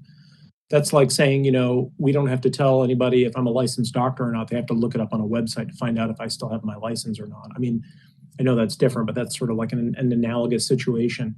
So, I just think that having some designation that allows the public to understand that this is a different type of nurse practitioner, I think makes sense in the public interest. But that's my dissenting opinion. Obviously, the majority of the callers seem to agree that with Dr. Maxwell that perhaps we ought to have a more simplified approach. I don't know that necessarily having more initials behind your name necessarily means that you really understand who you're seeing. Much like your argument about, having to look up your medical license, the simple existence of MD or DO behind your name does not necessarily ensure that you have licensure to do whatever practice that you're doing. It's someone taking that additional step to look that information up. Within, if I'm not mistaken, 1487, the notice to consumers, there's already language in that document stating that that nurse practitioners have to identify themselves as nurse practitioners and not surgeons or physicians. And then even more so, advise patients that they are able to see a medical physician or a surgeon should they choose to do so. If I'm not mistaken already, that is some language that's already being talked about as far as a regulatory process. So I'm not for sure that adding more initials behind the name of a nurse practitioner will necessarily guarantee any type of understanding as it relates to their specific practice under 103 or 104. I don't know if anybody else has any additional input. Dr. Espinoza, I think you had your hand up as well. Yeah, well, just to reiterate, I think we need to make it simple. But it is a different nurse practitioner. It is not, and that was the whole point, and it's quite clear to me in the AB 890 that it is a different nurse practitioner. So just saying nurse practitioner, I don't think is enough. Numbers I don't like, but I did like feel that there were a lot of, the most lay person that I heard was Mr. Marcos, referring that there's no translation for nurse practitioner in Spanish, and there may not be in other languages as well. But what I did see is the idea of a specialized independent nurse practitioner in blah, blah, blah. And that sounds like that could be the closest translation, enfermera especialidad o especializada in pediatrics, or specialized nurse practitioner and pediatrics. The other part would be to add instead independent nurse practitioner, and that could be translated in Spanish and possibly other languages. But I like the idea that it shows something different. Something has been added there. It's not a nurse practitioner. It is an independent nurse practitioner practicing medicine and in this specialty. Can I give an example? Because I think a concrete hypothetical example might illustrate what my concerns are. So let's talk about like marketing, for example. An independent nurse practitioner could, probably market themselves and their practice.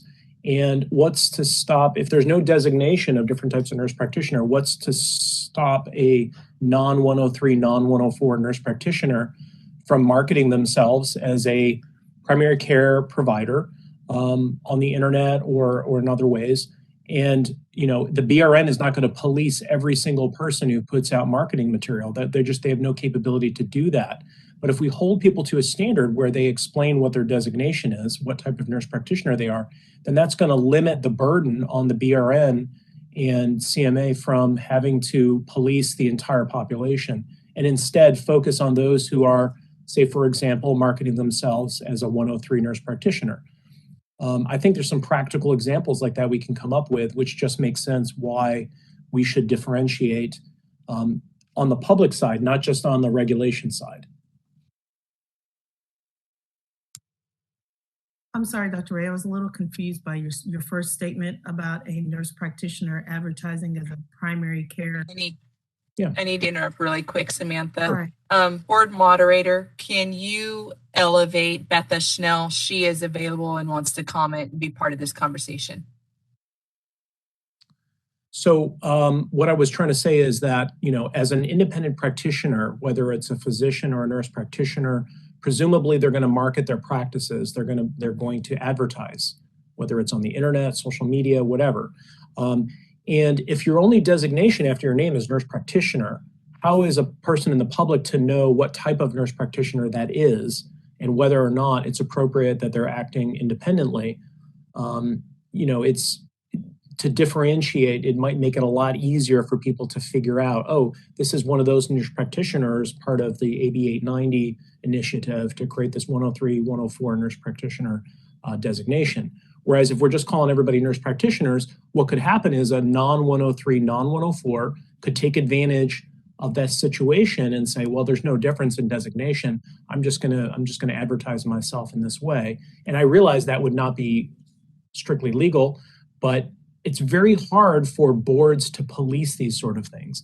Okay, the medical board runs into this problem all the time, and this would make it a lot easier to limit how people are marketing themselves, because they would have to, if they weren't honest about the type of nurse practitioner they are, that would be easy to look up. You understand? But if it kind of opens the door, it makes it a lot easier to commit fraud in that regard. Oh, I'm sorry. Did I explain myself? Yes. Okay. Yes. I see some of your points where that could be something that could happen, but I don't see how. I think that could happen with or without, honestly. It's just going to be a lot easier to monitor that type of activity if there's a different designation. That's all I'm saying. Does anybody else have any additional input? I think some. I think Betha is now present. I don't know if she had anything to lend to this conversation as we're speaking about the name. Go ahead and continue with the conversation. We're having some difficulty getting her in. She said she was kicked off, so she's going to try to rejoin. Okay. Dr. Espinoza?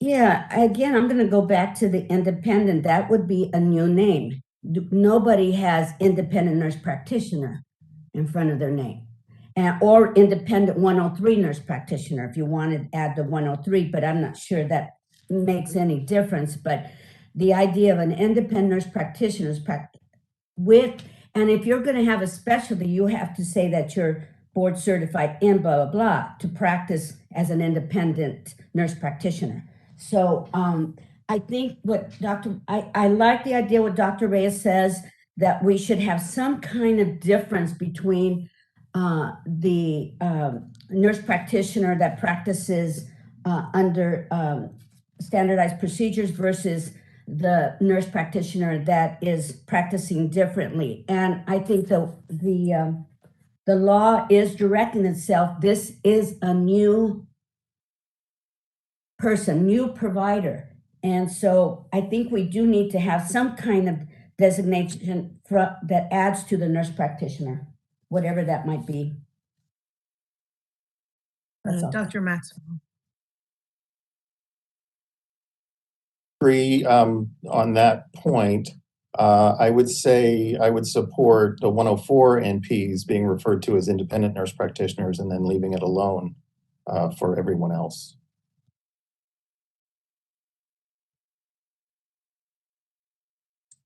Jan or Sally, do you guys have any additional input? I don't see Sally. Sally fell off the thing, but she's logging back in, she said. Jan, do you have any input? I wanted to give you an opportunity.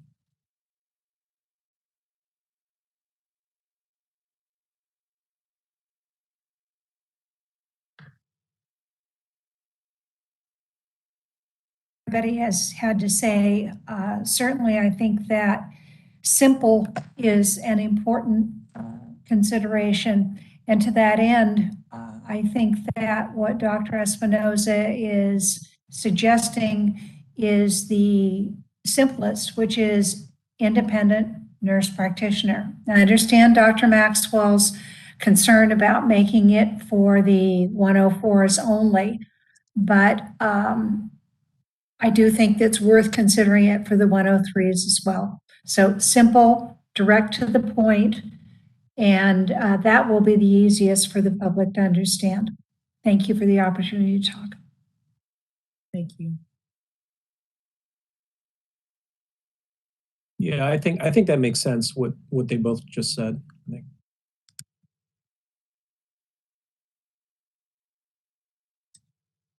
Trying to wait for additional committee members to join on, because I think that they have additional. I see someone that just popped up. That has been elevated, and she should be able to comment now. Betha, we wanted to get your input as well, that you have joined us. Welcome.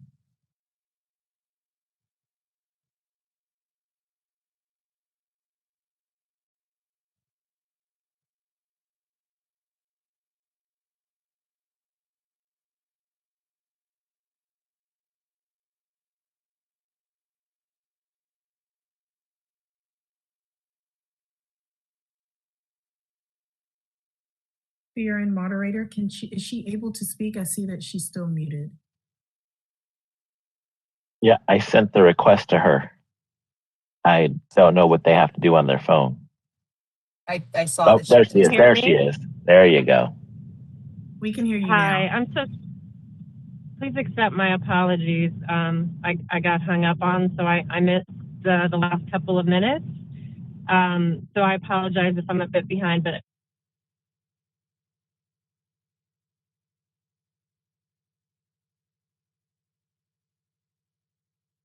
nurse practice, I don't see how additional distinction would help educate the public, since physician supervision is such a nuance that seems not able to be captured in a title. And I feel like it could add additional time and cost onto visits if we are trying to slice those hairs for patients, as opposed to just following the text of the bill, which already requires a nurse practitioner to identify as such. So just knowing how crunched nurse practitioners are often for time in the exam room, I hate to add more to that discussion. And as a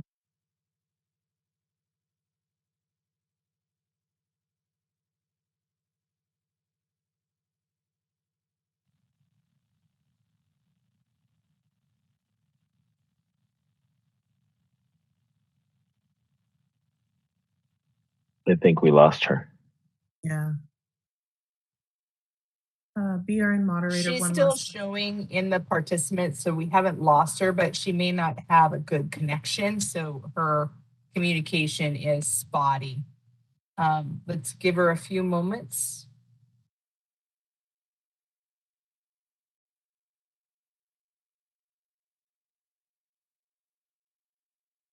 Reconnect. Sorry, it just completely went off. Is that Sally? Yes.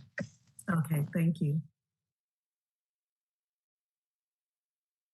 In the interim, while we're waiting for Betha to come back on, Sally, did you have any input to lend to this conversation?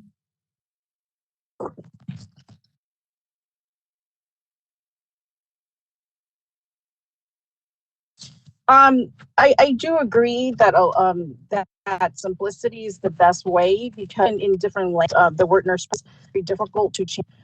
So I do believe that if we add more letters to our names, that it's going to confuse the public more. So I do believe that in terms of licensures, we should denote that in our brief system. That's all I have to add. thank you. This is Betha. Can you hear me? Yes, we can hear Yes, you. we can. Yeah, thank you. I'm so sorry. And that was the only point I was trying to make, that simplicity, I believe, is key, and it doesn't add anything additional for consumer protection to add nuances beyond what the bill already requires, other than additional training and time constraints for already strapped providers. Thank you, Betha. Okay, so we've had input, we've had public comment. I think we've all decided that simplicity is the issue. After conversation, is there anyone who would like to make a motion? Or are we agreeing or talking about just adding independent? If so, I'm asking for a motion at this time.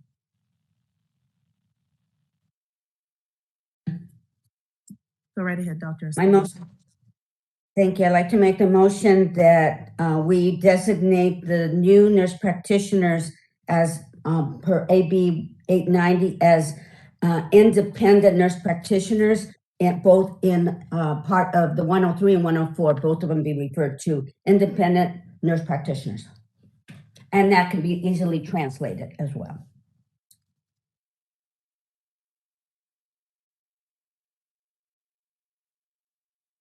Can I have a second? Second, Jan Griffin.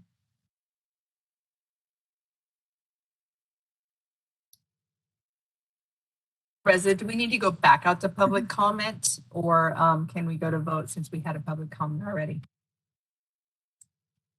I don't think you necessarily do. We've had comment on this agenda item, which is what's required. So it's only if you feel that further comment is needed or be helpful. Also considering the time. Yeah. Do we still have time for comments on this? It's 3:07. We do have time for comments, but may postpone some of our other agenda items, especially because we've had a 30-minute break due to technological issues. If the members of the committee would like additional time for member comments, I'm open to that. Yeah, I don't want to delay the vote any longer than necessary. I just want to make the comment that what Dr. Maxwell said, I actually agree with, which is if we made the independent practitioner, independent designation before the 104, but not the 103, it would actually make more sense because the 104 really is more of an independent practitioner than a 103. And I think it might also open up the sort of confusion between the roles of a 103 and a 104. And if we're trying to keep it as simple as possible, to me, keeping the 103 as a regular, NP, no other extra designation, and a 104 as an independent, to me, that just makes more sense for the reasons that he outlined. But I just wanted to make that comment. So Dr. Ray, you weren't asking for an additional time for public comment. You wanted to make your own personal comment. Correct. I just want to say, if I vote against that motion, it's for that reason. It's not because I disagree in principle with what you guys are saying.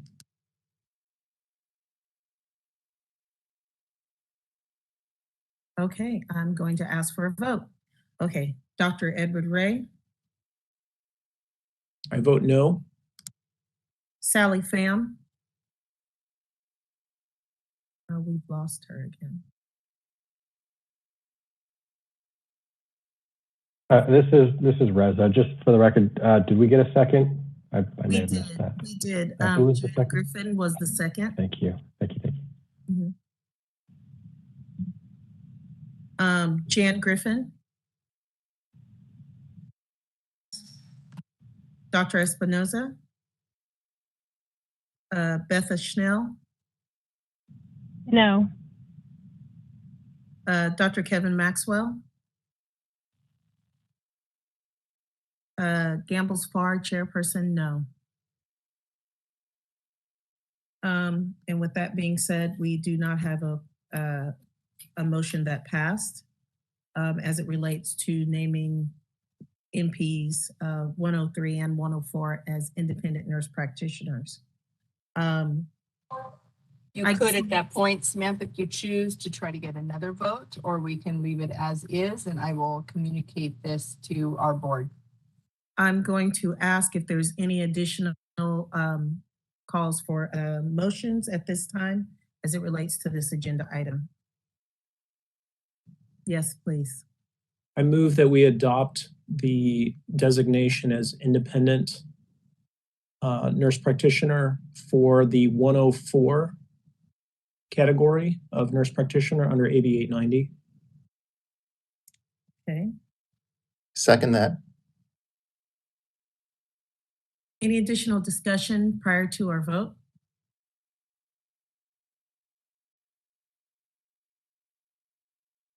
Okay, hearing none, I'm going to call for the vote. Dr. Edward Ray. Yes. Sally Pham. Jan Griffin, Dr. Espinoza, Yes. Betha Schnell, Dr. Kevin Maxwell, Yes. Gambles Farr, I'm torn.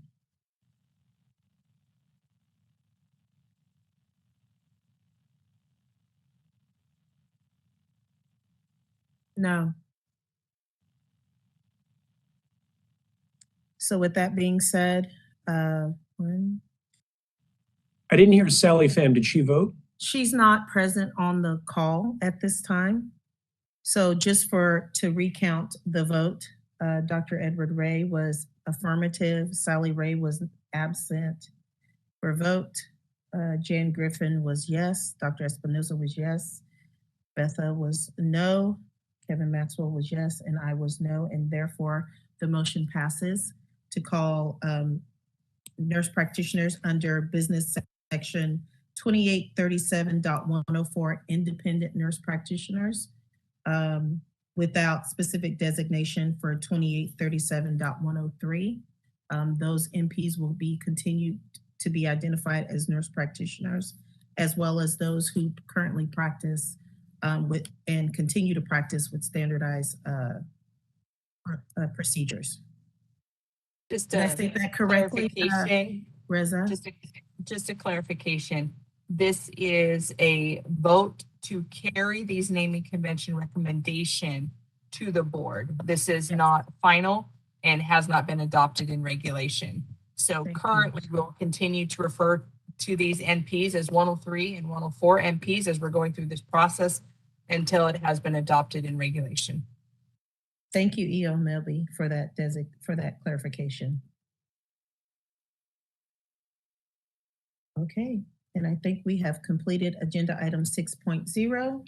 And our next agenda item is 7.0, a discussion and possible action regarding the procedures for impact to provide recommendations or guidance on care when the board is considering disciplinary action against a nurse practitioner pursuant to BPC section 2837.102, subdivision A. This was something that we previously discussed in November, and we had a lot of discussion as to what role we thought we could play in this, in addition to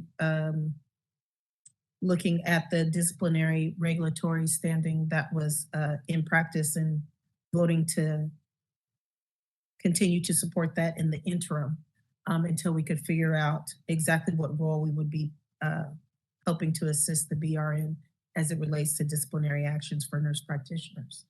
I will open up the floor to conversation as it relates to this matter for my committee members.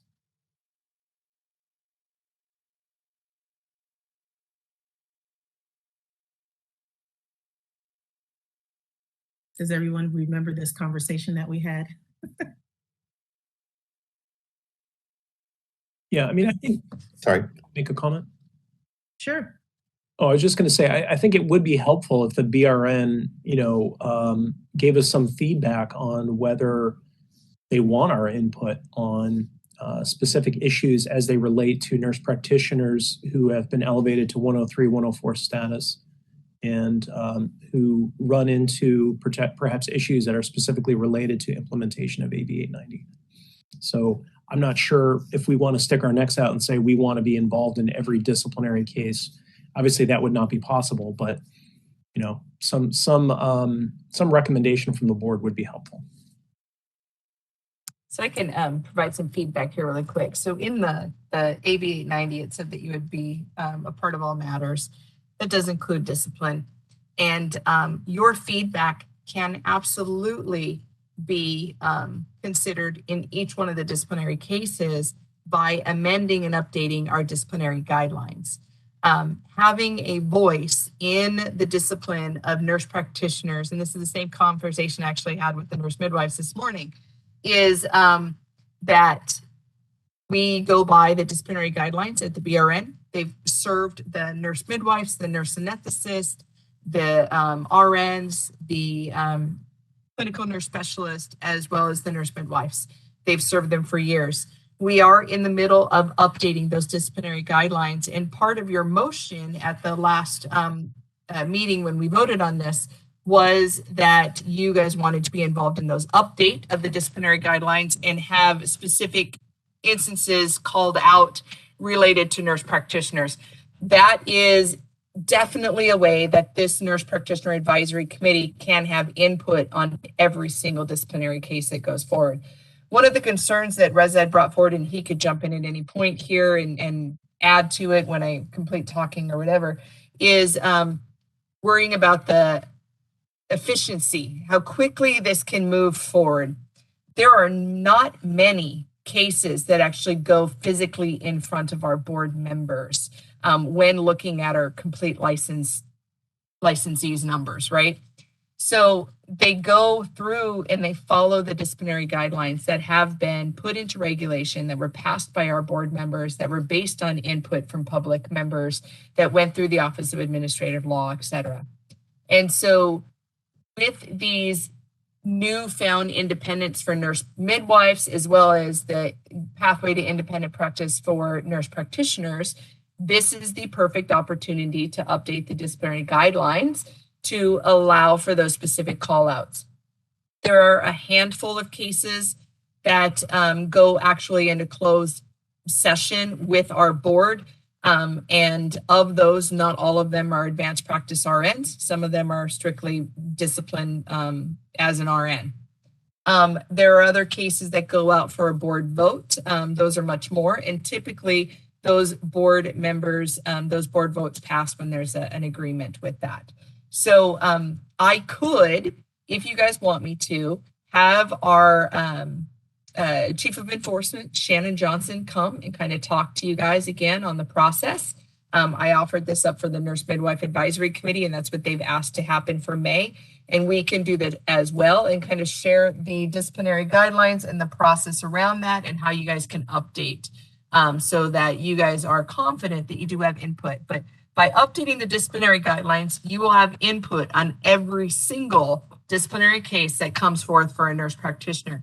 If you guys are wanting to actually see every individual case and you guys are want to have a comment on every single case, I actually would have you kind of reconsider that because we do administrative disciplinary processes all the time, such as the nurse practitioner may fail to change their address within 30 days, which is a requirement. We'll do a cite and fine. I don't think that that needs to come before the Nurse Practitioner Advisory Committee and bother you guys with that. As we can, again, as I said, these can be things that are outlined within our disciplinary guidelines by your guys' update. So hopefully that helps. And Reza, chime in if you have anything more to add.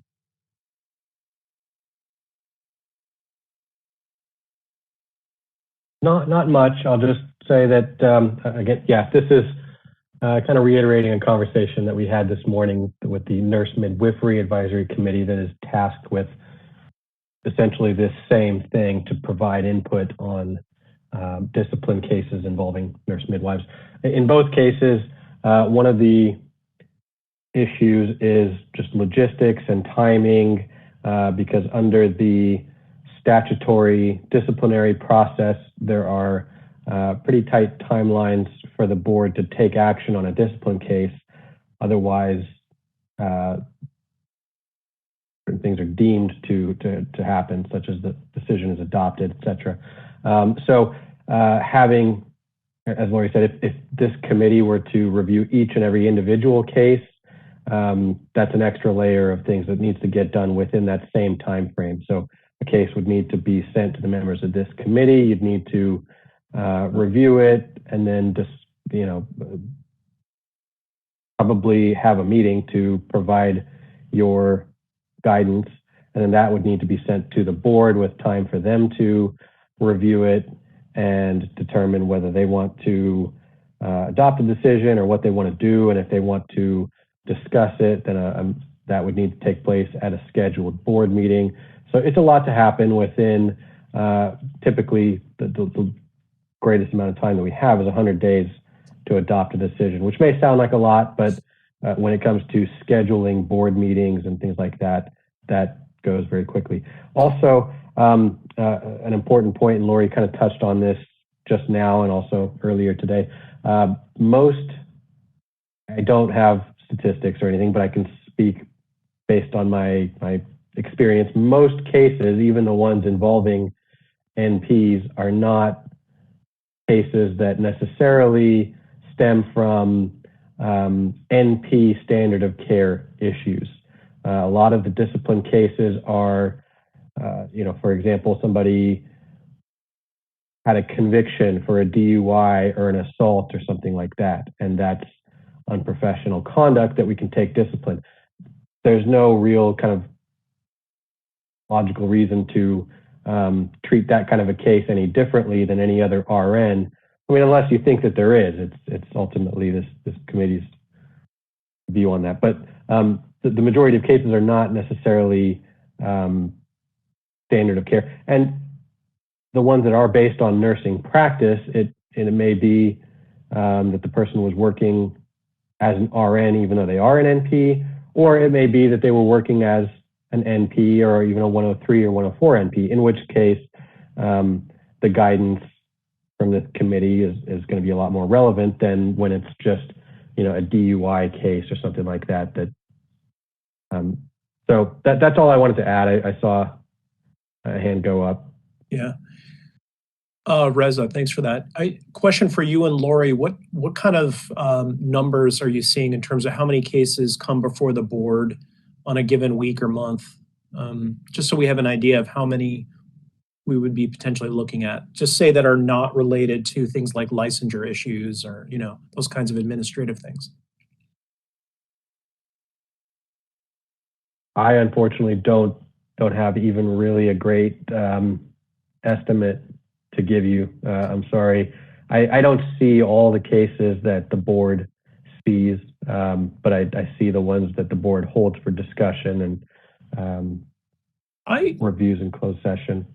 Okay, well, regardless of that number, then what I would say is, what if we have like a rotating subcommittee that basically, and obviously this would be at the discretion of our chairperson, but that reviews cases that come up that are non-administrative, that maybe have to do with standard of care or practice related to nurse practitioners, and then kind of make a decision about whether they want to bring it to the subcommittee. And then we could have like an ad hoc meeting if there seems to be a case that would be worthy of our input.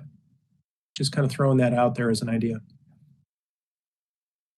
But would that not have to be the ad hoc committee? How would that function within the advisory committee, and then also reporting that information back to the BRN? I know in our last discussions we had a real discussion about due process time, as Reza and EO Melby were just talking about. And one of the things that we were asking for was the categories of cases that were kind of reviewed, which is kind of what you're asking for, Dr. Ray. Yeah. And then, whether we were just going to limit to 103 and 104 nurse practitioners, which was one of the reasons why we had the discussion. The best way I feel that we could potentially have input is to continue with the disciplinary guidelines and use the regulatory language to help us have input as it relates to nurse practitioners in the state of California. And then once, 103 and 104 NPs start the practice, have a reevaluation of any disciplinary actions to really look at what the law has changed in the state of California as it relates to practice. Because right now, the practice is still the same. We can find out the information, but once, we have people that are actually practicing as 104 and 103 and continuing, just standardized procedures, NPs, I think then we'll have a better idea of what role we actually need to play, if any at all, as it relates to disciplinary. I think that that's something that we should, because we don't know what we don't know yet. Yeah, no, I think that makes a lot of sense. Sorry, real quick. We did plan on having some statistics for you. However, our chief of enforcement is out ill. And so she is not here and not available to give a presentation or anything. So what I would actually ask for is to have us schedule this agenda item and have her come in and present, have that information for you so that you guys can make further comment and questions and stuff related to this. So you're much more informed with this. I mean, she truly is the expert. Oh, she actually just chimed in and said she's here. So Mark, can you elevate Shannon? And Shannon, thank you so much. You're supposed to be out sick.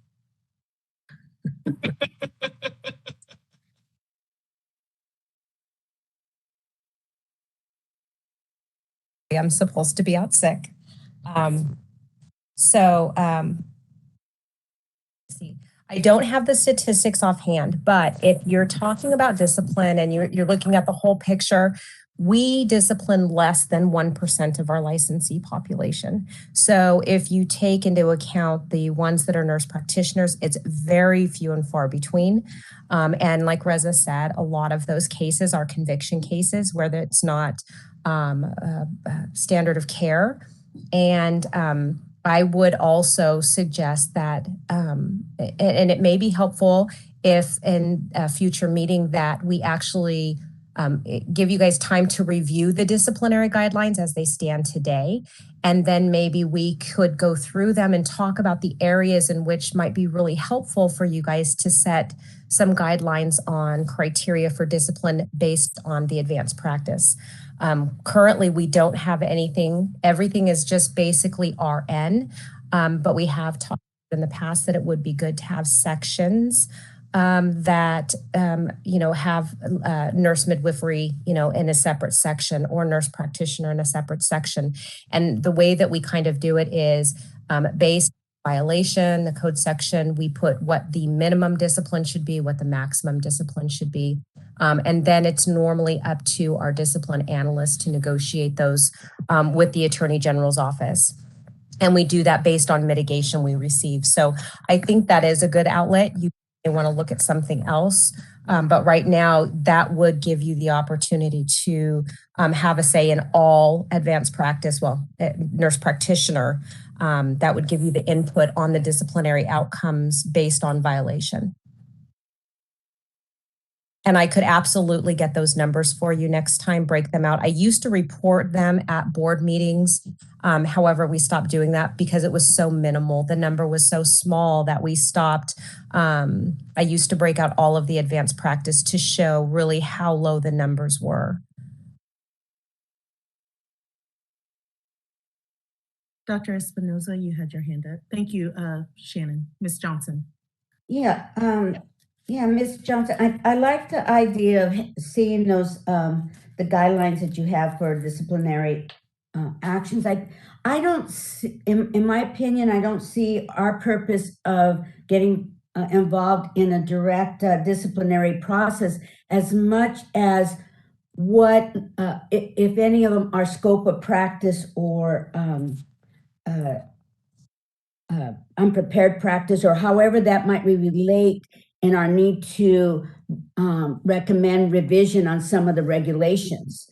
So I think certain cases that fall out from that would be important to be reviewed, but I'm not sure how that would be reviewed. I mean, I don't know if Lori could do that and says, okay, this is a good case that this nurse practitioner has fallen through the cracks because of the way the regs are written. So, right now, if you wanted to review every single case, it would impact discipline and our times. And I'm not sure if you're aware, but DCA does have guidelines for our case aging, and we're trying to have all cases completed within 540 days. So it may impact the age. That's why I think that having the input or maybe a table for disciplinary proceedings for the nurse practitioner within the disciplinary guidelines, then it allows the board to take action based on what your recommendations were, as opposed to currently how they are across the board, just strictly RN related. One of the areas as an example, Currently, in the disciplinary guidelines is also all of our conditions of probation. So should a nurse go on probation that happens to be a nurse practitioner, it doesn't really specify specific conditions of probation for a nurse practitioner or a nurse midwife as it relates to employment, which I think that you would want to or possibly have some sort of say over that, especially and I would also think that you'd only want to look at the scope of practice violations, not the convictions or, other public complaints that don't relate to their practice as a nurse practitioner. Exactly. Dr. Ray, you have your hand up.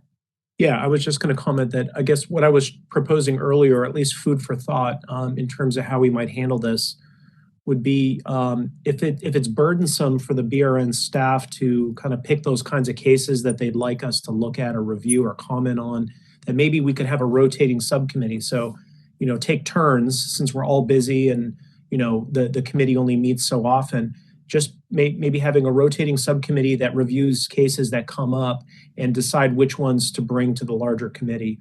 And then, like I said, for the sake of time, because there are provisions on limiting how long these cases can drag out, maybe periodically we can have an ad hoc case if the subcommittee decides that there's a case that's interesting enough to bring it to a full committee to have people comment on. And then basically what we would do is just provide something akin to an amicus brief and provide it to the BRN and say, hey, here's our thoughts on this case. I would imagine that based on the numbers we're hearing about from Ms. Johnson, it's going to be a pretty infrequent thing. Maybe a couple times a year at most, but it might be a good way to sort of keep our eye on the regulations and whether or not the disciplinary regulations specifically are adequate and whether they need to be modified. Here, we have 31,157 active nurse practitioners, 133 inactive nurse practitioners, totaling 31,290 nurse practitioners currently licensed within California.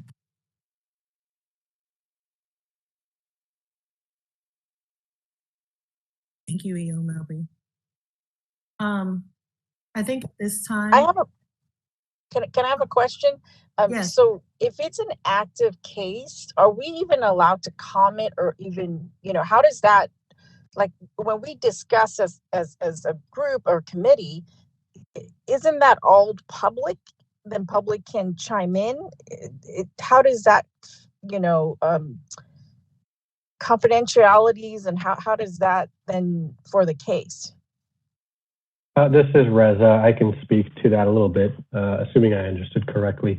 So a couple things come to mind. First of all, just for clarification, under the current process, the board itself doesn't see cases at the investigative stage.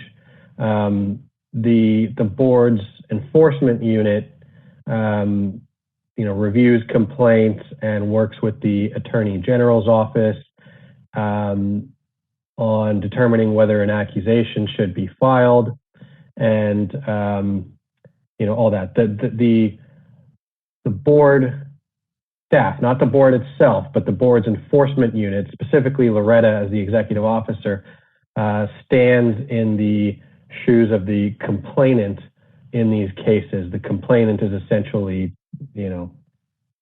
call it the prosecution for lack of a better word, but by way of analogy to like a criminal context. So the board doesn't see cases at the investigative stage. What happens is, once the enforcement unit, and Shannon Johnson is the head of that, determines that there is cause to bring an accusation, they work with the AG's office and an accusation gets filed. And then if it goes to hearing, an administrative law judge conducts a hearing where both sides are present and they both make their case. And the administrative law judge, called the ALJ, writes what's called a proposed decision.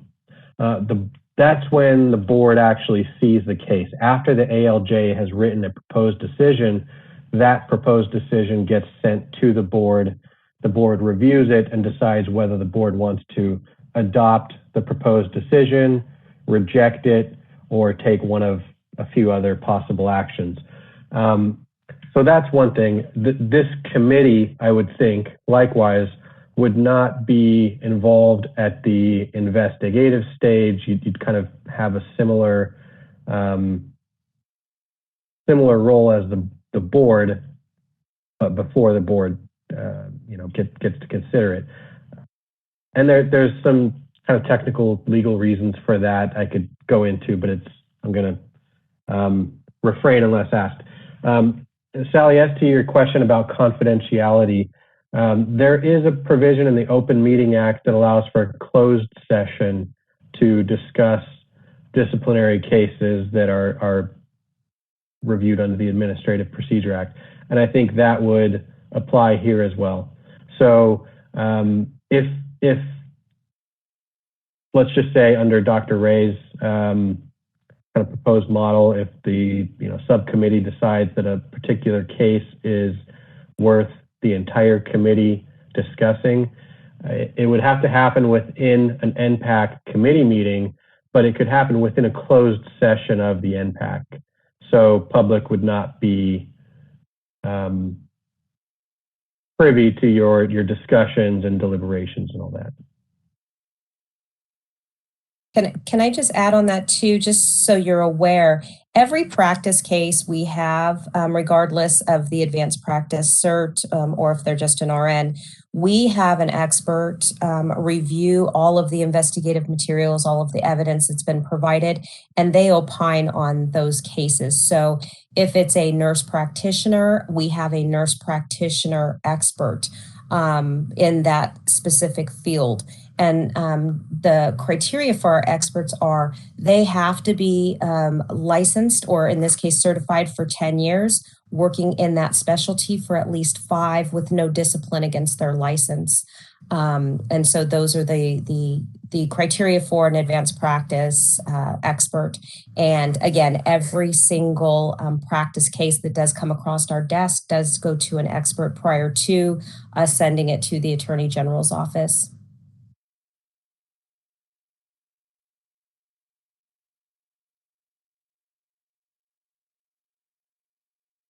Trying to find experts for 104 nurse practitioner cases, since there are no 104 nurse practitioners yet.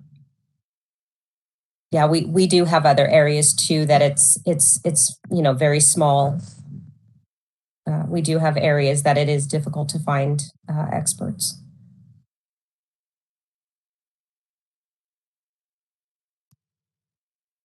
Thank you, Ms. Johnson. Thank you so much for being present, and hope you feel better. Thank you. I guess at this time, I'm going to ask if anyone has a motion to put forth on the floor as it relates to this agenda item number 7.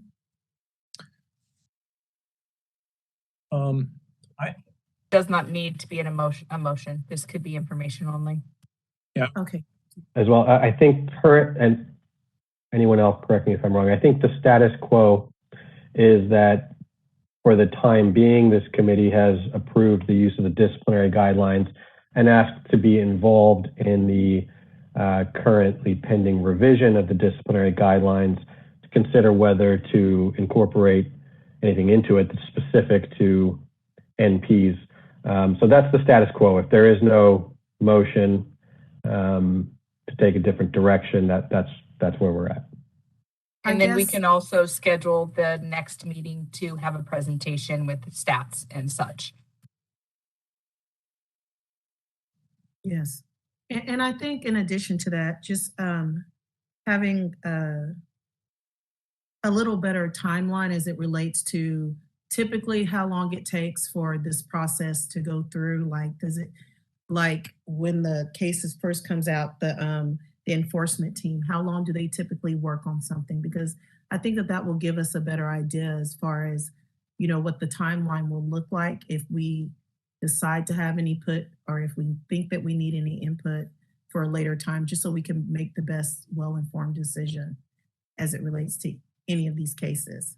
So I think that next week we will be having a board meeting where Shannon will actually be giving a presentation to cover the initial phase of that, and that is from when the complaint is received till the accusation is filed.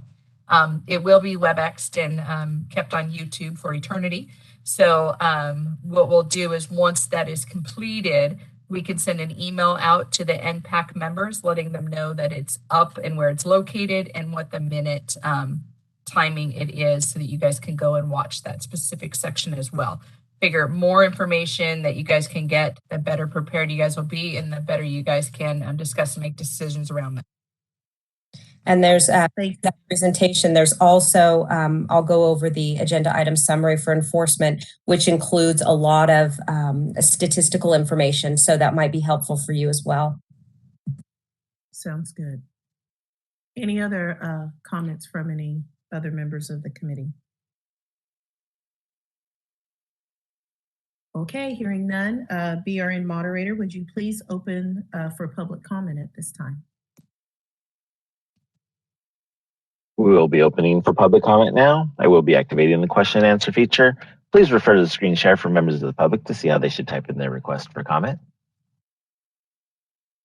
I've activated the question and answer feature. Members of the public can indicate that they would like to make a comment by typing into the question box, "I would like to make a comment."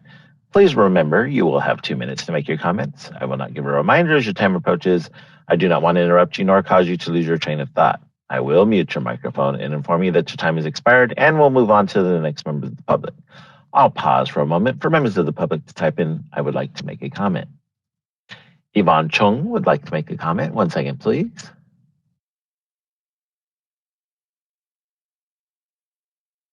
Go ahead.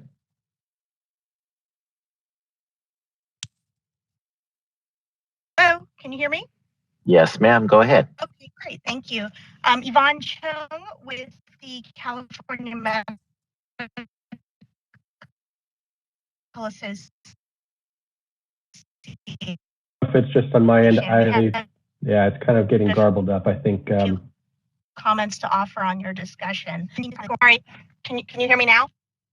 I can get closer to the microphone. Is that better? I don't know that it was a microphone issue, but go ahead. Okay. In developing a new BRN disciplinary process. I'm not able to hear as well, Reza. We're not capturing new this. categories of nurse practitioners. We believe it is critical that the care provided by these be reviewed. Let me try calling in again. Thank you. Sorry about that.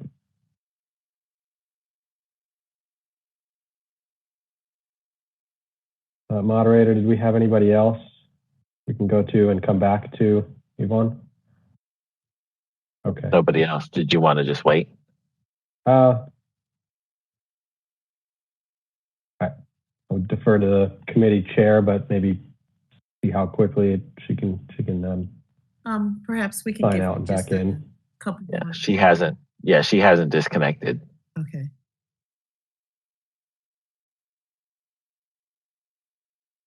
Oh, there she goes. She's gone now. Let me see how fast she can get back in.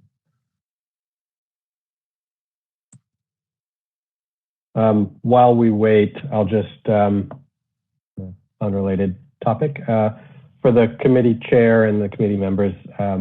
Might make a suggestion. We have 2 agenda items left.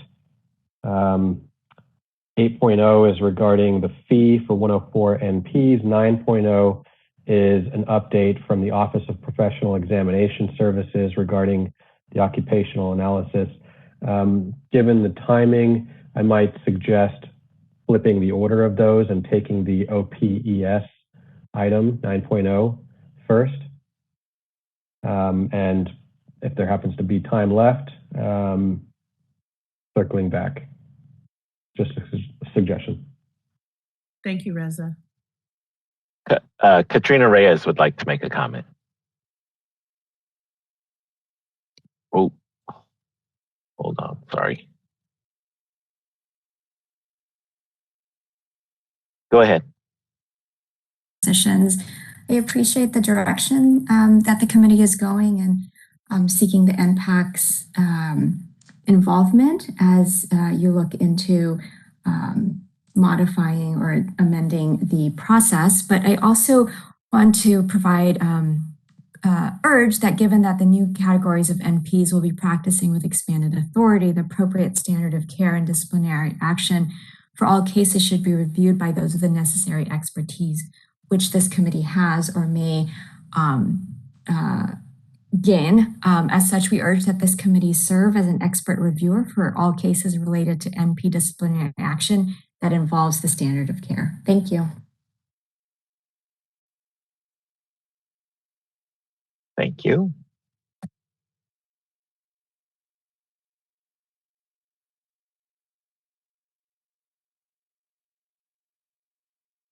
Oh, let's try again. 1 second. Yvonne's back. Hold on.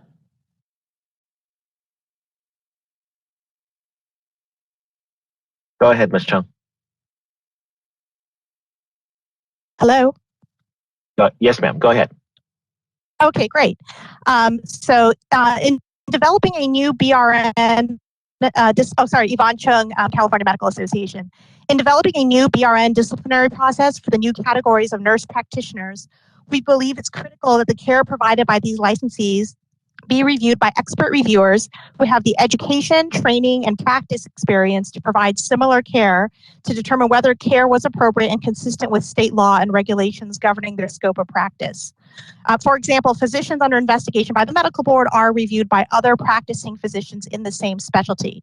In the case of the new categories of nurse practitioners, however, identifying expert reviewers may be challenging because initially there will not be a pool of 103 and 104s with extensive practice experience practicing under the different levels of supervision and with extensive experience in the consultation and referral requirements.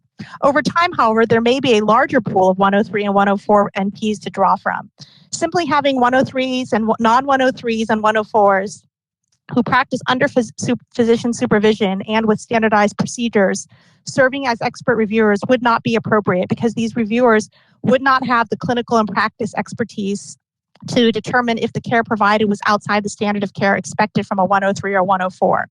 CMA recommends that until such time as there is a sufficient pool who can serve as expert reviewers, disciplinary cases should be investigated and referred to the NPAC for review to provide or supplement the expert reviewer functions. Evaluation of individual disciplinary cases by the NPAC is appropriate per AB 890. The composition of NPs and physicians on the NPAC could serve as a resource to determine whether the new categories of NPs are practicing consistent with the law and within the new standard of care for NPs in these licensing categories. This will also provide an opportunity for the NPAC and the BRN to closely evaluate whether regulations are producing the desired outcomes and appropriate level of patient protection. Thank you.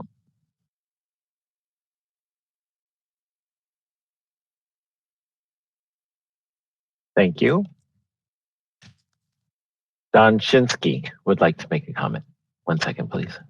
This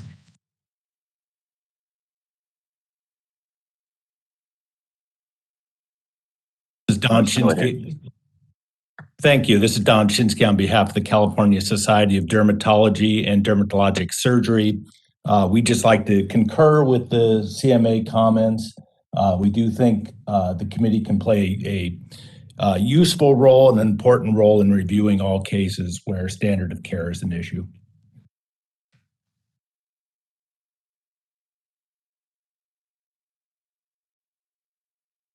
Thank you. Committee Chair Gamble-Spar, there are no other public requests for comment. Would you like me to close this window?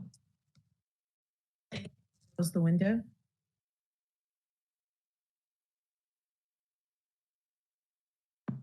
And with that being said, as President previously stated, there's really not anything to really act on. I think we're waiting to gain more information from Ms. Johnson and from additional members and staff of the BRN. And until that time, I think it would be wise for us to table this additional discussion as it relates to exactly what role we're going to be playing moving down the line as it relates to disciplinary actions against nurse practitioners. Any other additional comments before we close this agenda item? Okay, with that being closed, I would like to propose, as Reza had suggested, that we skip agenda 8 if given time. we will go back to Agenda 8, but Agenda Item 9 is a information only update from the Department of Consumer Affairs, Office of the Professional Examination, otherwise known as OPES, regarding the occupational analysis mandated under the BPC Section 2837.105, in which, if needed, they will be determining whether or not there will be an additional examination required for nurse practitioners in the state of California as it relates to subsection 104, subdivision B2, and the California Code of Regulations. At this time, I would like to have E.O. Melby. I think Ms. Hoganson is on the line to give that report. Ms. Hoganson is actually here for 8.0. So if we do have a chance, we will have her give a quick update. However, Tracy Montez is in attendees. Can you elevate her, please? And she'll give her quick report. Okay, thank you. I'm sorry. Excuse me.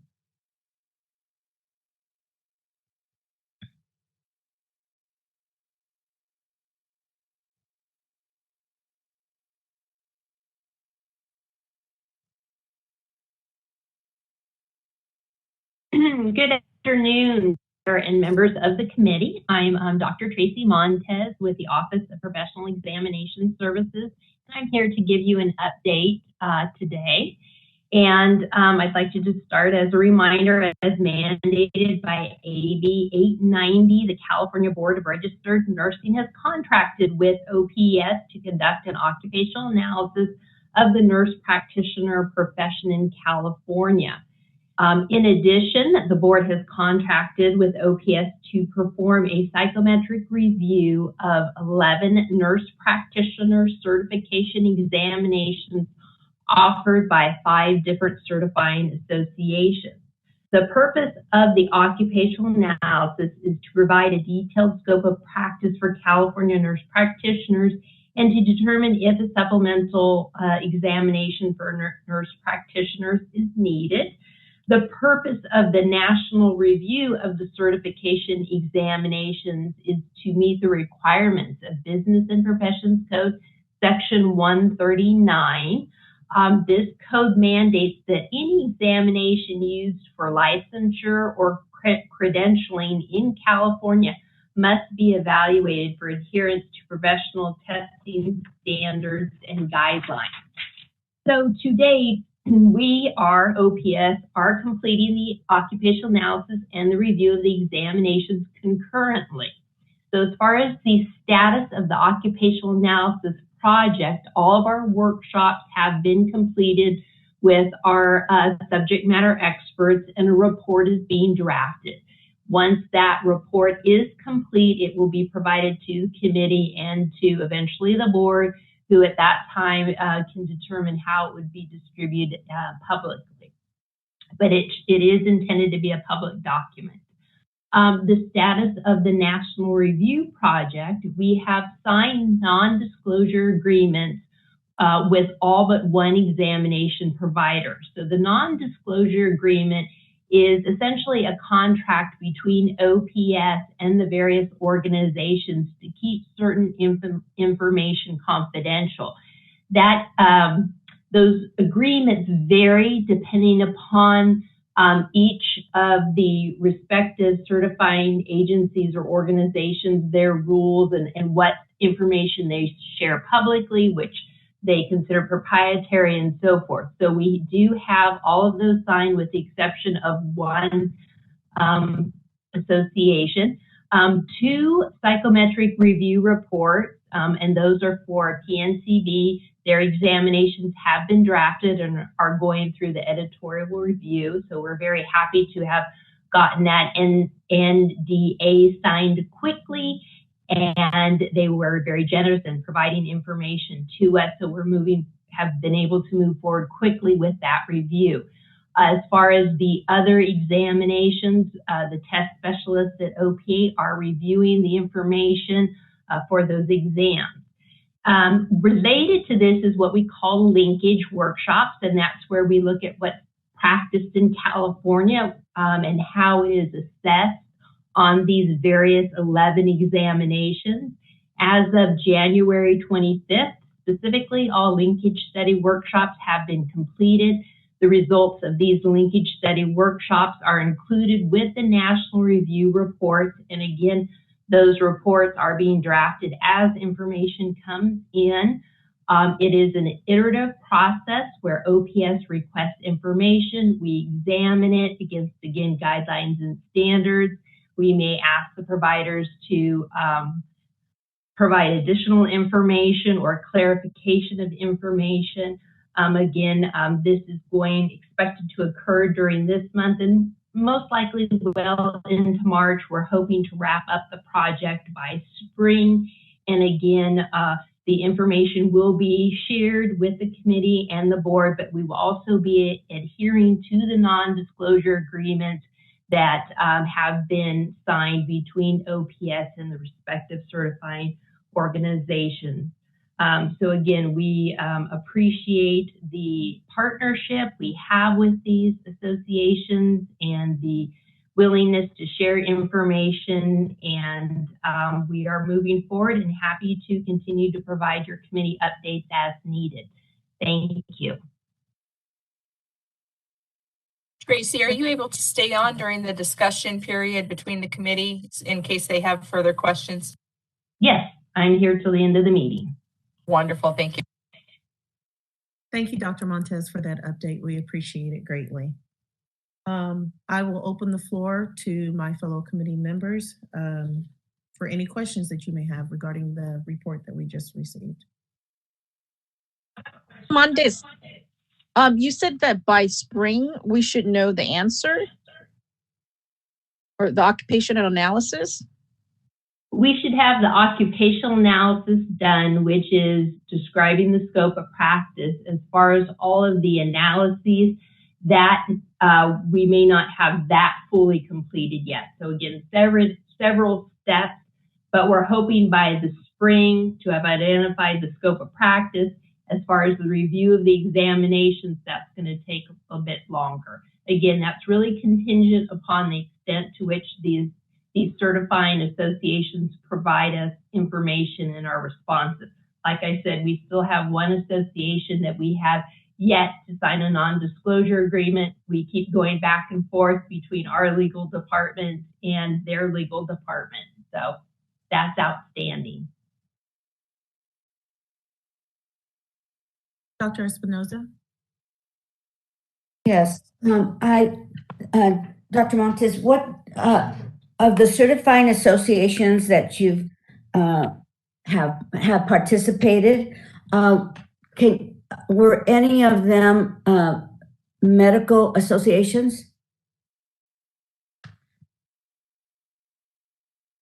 So when you say participating, are you asking about those particular organizations that we are doing our national review of?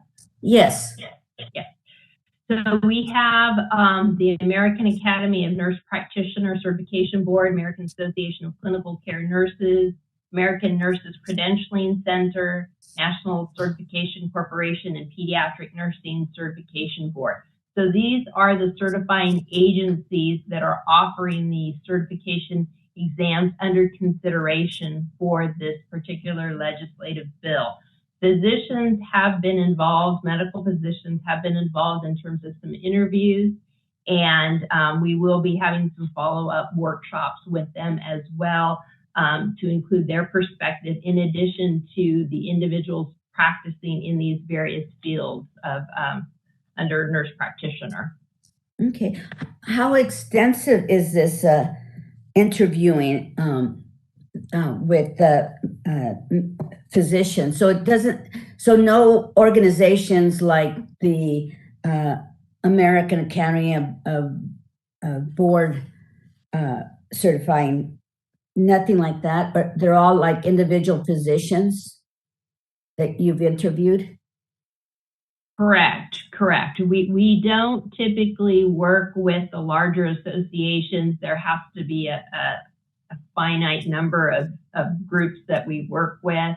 And so this is essentially how our process unfolds in terms of working with those within the field. As far as the interviews with the physicians, you know, it can be an hour, it can be a couple hours. We can do some follow-up with sending some information. We have some individuals that we've contacted for clarification. Again, it's a process that really evolves over time, and as we collect information where we see gaps or where we need to confirm information or information is not clear. So it's a lot of information gathering. Okay, so when you gather the information, how do you gather information from nursing? And if the practice of medicine is increasing in the nursing field, how do you do that without more extensive involvement of medical certifications or credentialing people? Well, we're not necessarily interested in the physician certifications. We're focused on the specific certifications offered by these 11 exams. And so we're focused on how that care is provided within those settings or scopes. Okay, but if this is a new nurse practitioner, how does the practice of medicine, if they're integrating practicing medicine, how do you do the examinations without participations of other medical people that do certifying medical exams? How do you know what there isn't more necessary there if this is completely new and it's increasing the practice of medicine? Okay, well, the individuals within our workshops presently have these certifications and are working in these types of settings. And so we compare what they are doing in relation to what is assessed by these exams, because these exams are technically certification exams, so they are more than licensing. Okay, so for the focus then is an examination on whether another exam is needed, correct? That's where the focus is. Correct.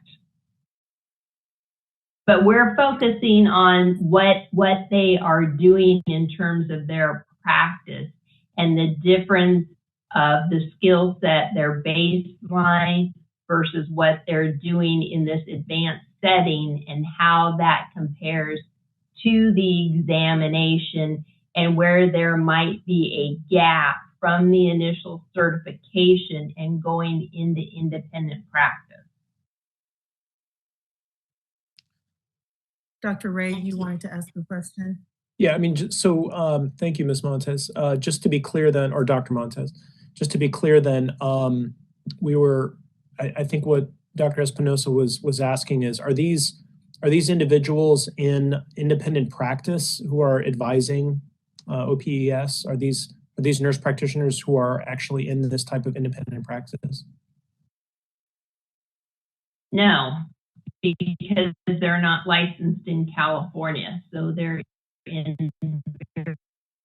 various settings where they have the standardized care procedure, looking to then move into the next phase. But there are other states that have this sort of practice model. That's why we were curious if that's something that you're investigating. Yes, no, we're not looking outside of California. We're working inside in terms of the expectations of the settings in California, which again is we do have physicians involved, and again, we do follow up background, look for patterns, look for things that are not contrary to the process and the practice. So, thank you, Dr. Montez. I had a couple of questions myself. First, as it relates, so from what I understand, the subject matter experts, which are nurse practitioners that you're speaking of in the state of California, those public comments and that public documentation phase has completed, if I'm not mistaken. Is that what you stated in your report, correct? So we have a scope of practice for expectations of practice in California. We've got most of that ironed out. Now we're looking at the examinations and looking at to determine whether those gaps may be between the independent practice in those various levels of the 103, 104, and then how that matches up with the expectations of those certification exams. And this is what's particularly challenging because we tend to focus on licensure, which is entry level. Clearly, these are certification exams, which is above entry level. And so that's where our analysis is really focusing, again, that gap, that gap and how that is going to work under the 103 and 104 process, which is why we're circling back with the physician and, again, trying to have a variety of input of individuals who are practicing, the length in which of time they've been practicing in these specialty areas, where they're practicing in California, the different agencies that they may be practicing with. So again, different resources for information. And as it relates to the link, what exactly is a linkage workshop? Because I heard you mention that. I'm not really for sure about that terminology. What exactly is a linkage workshop? So when we do an occupational analysis, it's a snapshot in time, and typically, and I'm going to go back, say, to registered nursing, okay, because that's a license. We would take a snapshot of time of what is expected for practice as a registered nurse, entry level. We take out the most critical aspects of that, and that would become our exam outline. And that's what you would test on because we can't test on everything there is. So in this situation, we've defined this scope of practice for nurse practitioners under this paradigm. And then we are attempting to identify what is most critical across these, the area, again, expectations. And then we're taking that and we're comparing it to the certification, what they have identified as above and beyond. So we've got kind of some entry-level expectations, but then we're also recognizing that for nurse practitioner, it's a step above, it's certification. So we're trying to make sure those things are lining up to be reasonable. So if you have somebody that's been practicing for X amount of time, has a licensure, and or then goes and gets the certification, and then goes into independent practice, have we assessed what we need to, or again, is there something more? So the linkage study is just taking the snapshot of California and comparing it to the certification exams. Now, eventually, once you have these, the 103s and 104s or whatever you decide to name them, and they've been practicing and you've issued these certifications, you're going to want to go back and update, your snapshot in time of the profession and do another occupational analysis. So that we're trying to create a baseline for you to do a linkage. And that's what creates the defensibility. This is so that if OPS says, yes, according to Business and Professions Code Section 139, these exams are fair, valid, and legally defensible for use, we've created a document, evidence, to show you how they link to the exam. And that's, again, the same thing that you do with the RN and the NCLEX. They have a blueprint that links the job to the exam, and that linkage is what gives you a defensible process. Sorry, I'm probably going back and forth and a little confusing, but I'm trying to bring it together. No, that really cleared things up. But it's just when you use the word linkage workshops, I wasn't really for sure what you meant by that. And then as it relates to the documentation that's going to be provided to us as the committee and the BRN as it relates to the what you found during those subject matter interviews, with not just the NPs, but also our physician colleagues as well. On average, like, I guess you guys do this a lot, I'm sure, as it relates to all professions, but is there like a grading scale or amount of percentage that you utilize to make your final determination? There aren't necessarily a percentage. Again, we typically do this for existing exams that are for entry-level licensure, and we will typically do a different approach because we already have licensees, and that approach starts with interviews, anywhere from 12 to 15 interviews. And then it goes into a series of these workshop meetings that we call, and we'll have anywhere from 9 to 12 in a couple of them. So that's another 24. And then what that does is it produces a survey. The survey will go out to, again, depending upon the profession, it could go out to all licensees. It could go out to a stratified random sample. Now that most of us are pretty technology savvy, we have access to email. We do a lot of this through email surveys. So we can get input from thousands, hundreds, if not thousands of individuals. Again, this is not a license for entry level. It's evolving. So we're doing these focus group type workshop meetings. And again, in the future, and this will be in our report, we would recommend that you go out and do a survey to get more feedback. So we're going to get you started here and give you some good information to make some solid, decisions, some guidance, but it will certainly require some follow-up in time, because that's technically how licensure and certification should be. Constantly looking for ways to streamline the process for people entering into the profession. Again, no artificial barriers, and at the same time protecting consumers and patients. You said that there was one organization's that you haven't look at the exam. So what happens if able to come to an agreement? Would you then do all those nurse practitioners that took that exam won't be able to go forward with the 103 independent practice or? Well, that would be up to the board that would make the final decision. But certainly we would note that in our report that we were unable to come to an agreement. I will tell you that's pretty rare for that to happen. In fact, I've never had that happen in my 30 years of experience of doing this.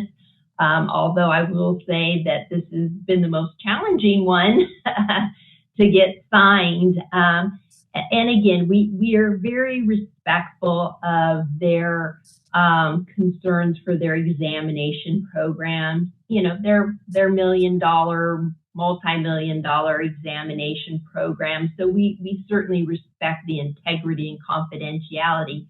But I will say that we have Business and Professions Code Section 139 because the California legislature back in the 90s felt that national testing standards and guidelines should be adhered to. And if we're going to use an exam in California, we need to be transparent and we need to ensure that our applicants are tested fairly.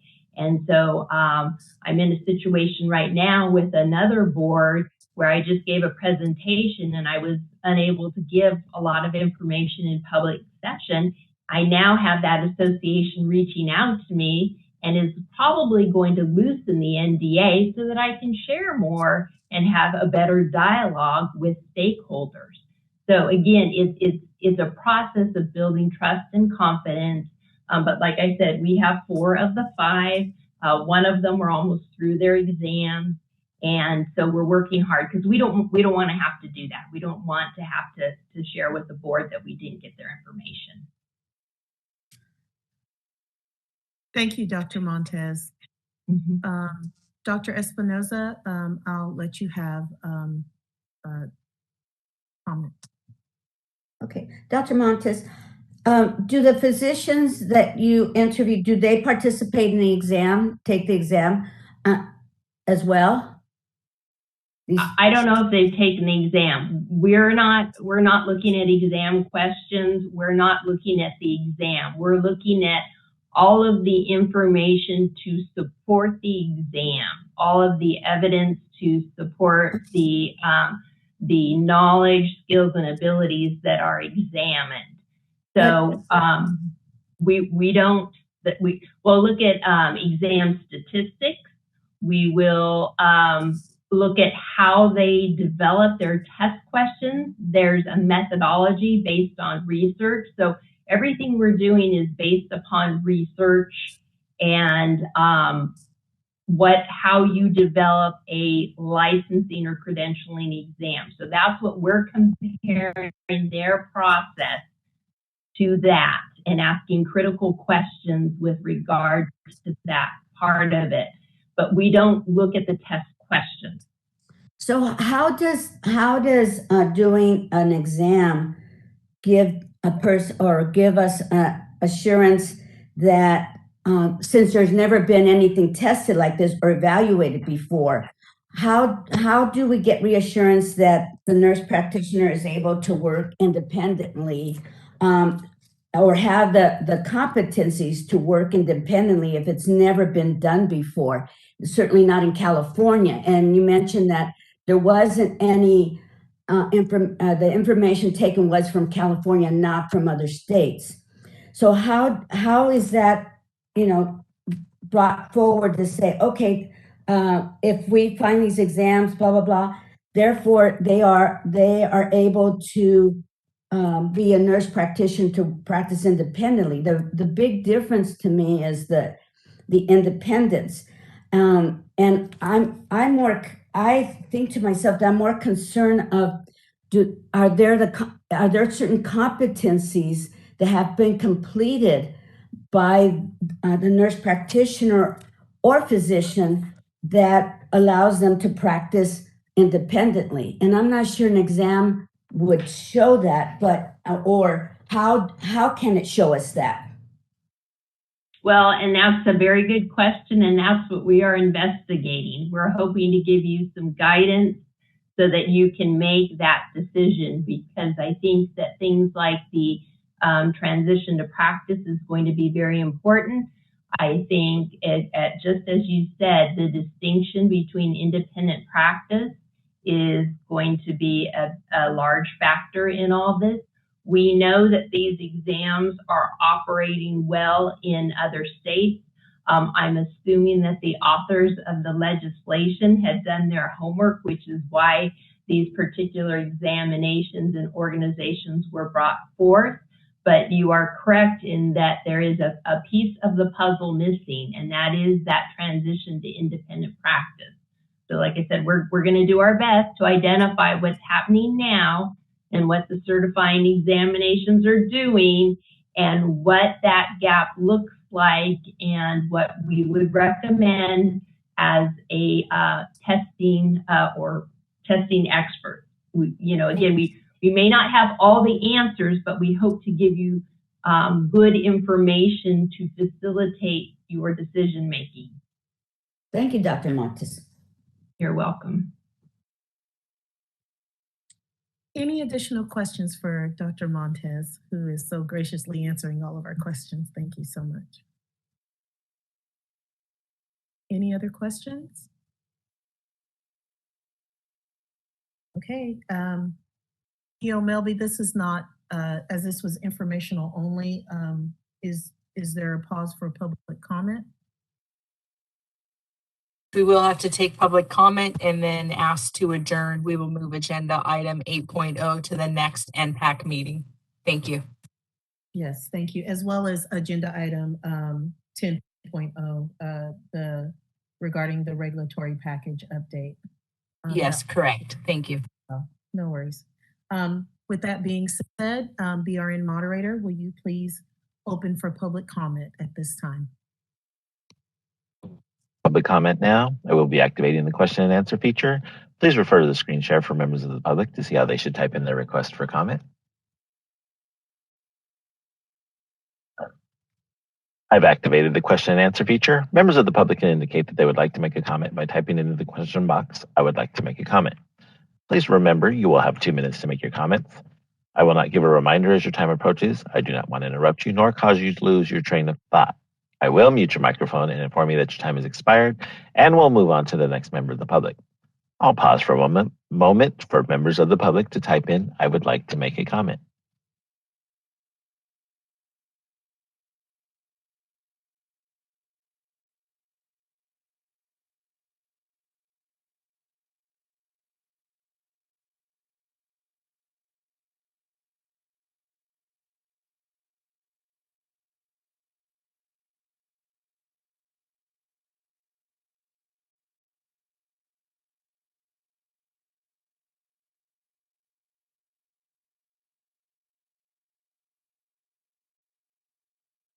Committee Chair Gambles Farr, there are no public requests for comment. Would you like me to close this window? Yes, please. Thank you, moderator. And with that being said, I'd like to thank Miss Dr. Montez, my apologies, Dr. Montez, for coming and presenting for us. Hopefully, the following agenda items, agenda item 8.0 and agenda item 10.0 for information only, will be moved to our next meeting, timed for, just double checking, I believe our next meeting is in May, unless we decide to have an additional meeting in between that if needed. And I just wanted to see if there's any other additional things that needed to be said before I chose to adjourn the meeting. Just to vote to adjourn and make sure everybody goes A and agrees. Okay. All right. Dr. Espinoza. Just one thing, I just wanted to see, will we be able to, I think the updates on the regulations would be nice to see sooner than later, since our next meeting won't be, I think, till April, is that right? Or May, excuse me, even longer. Is there a possibility to have a meeting to get updated on that? E.O. Melby, I would leave that question to you.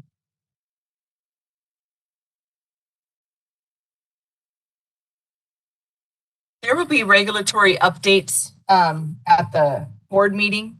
So I would actually suggest that once we do the regulatory update at the board meeting, I will send an email out to you guys with the link to the webcast as well as the time that it would start, that we don't have to listen to the entire board meeting.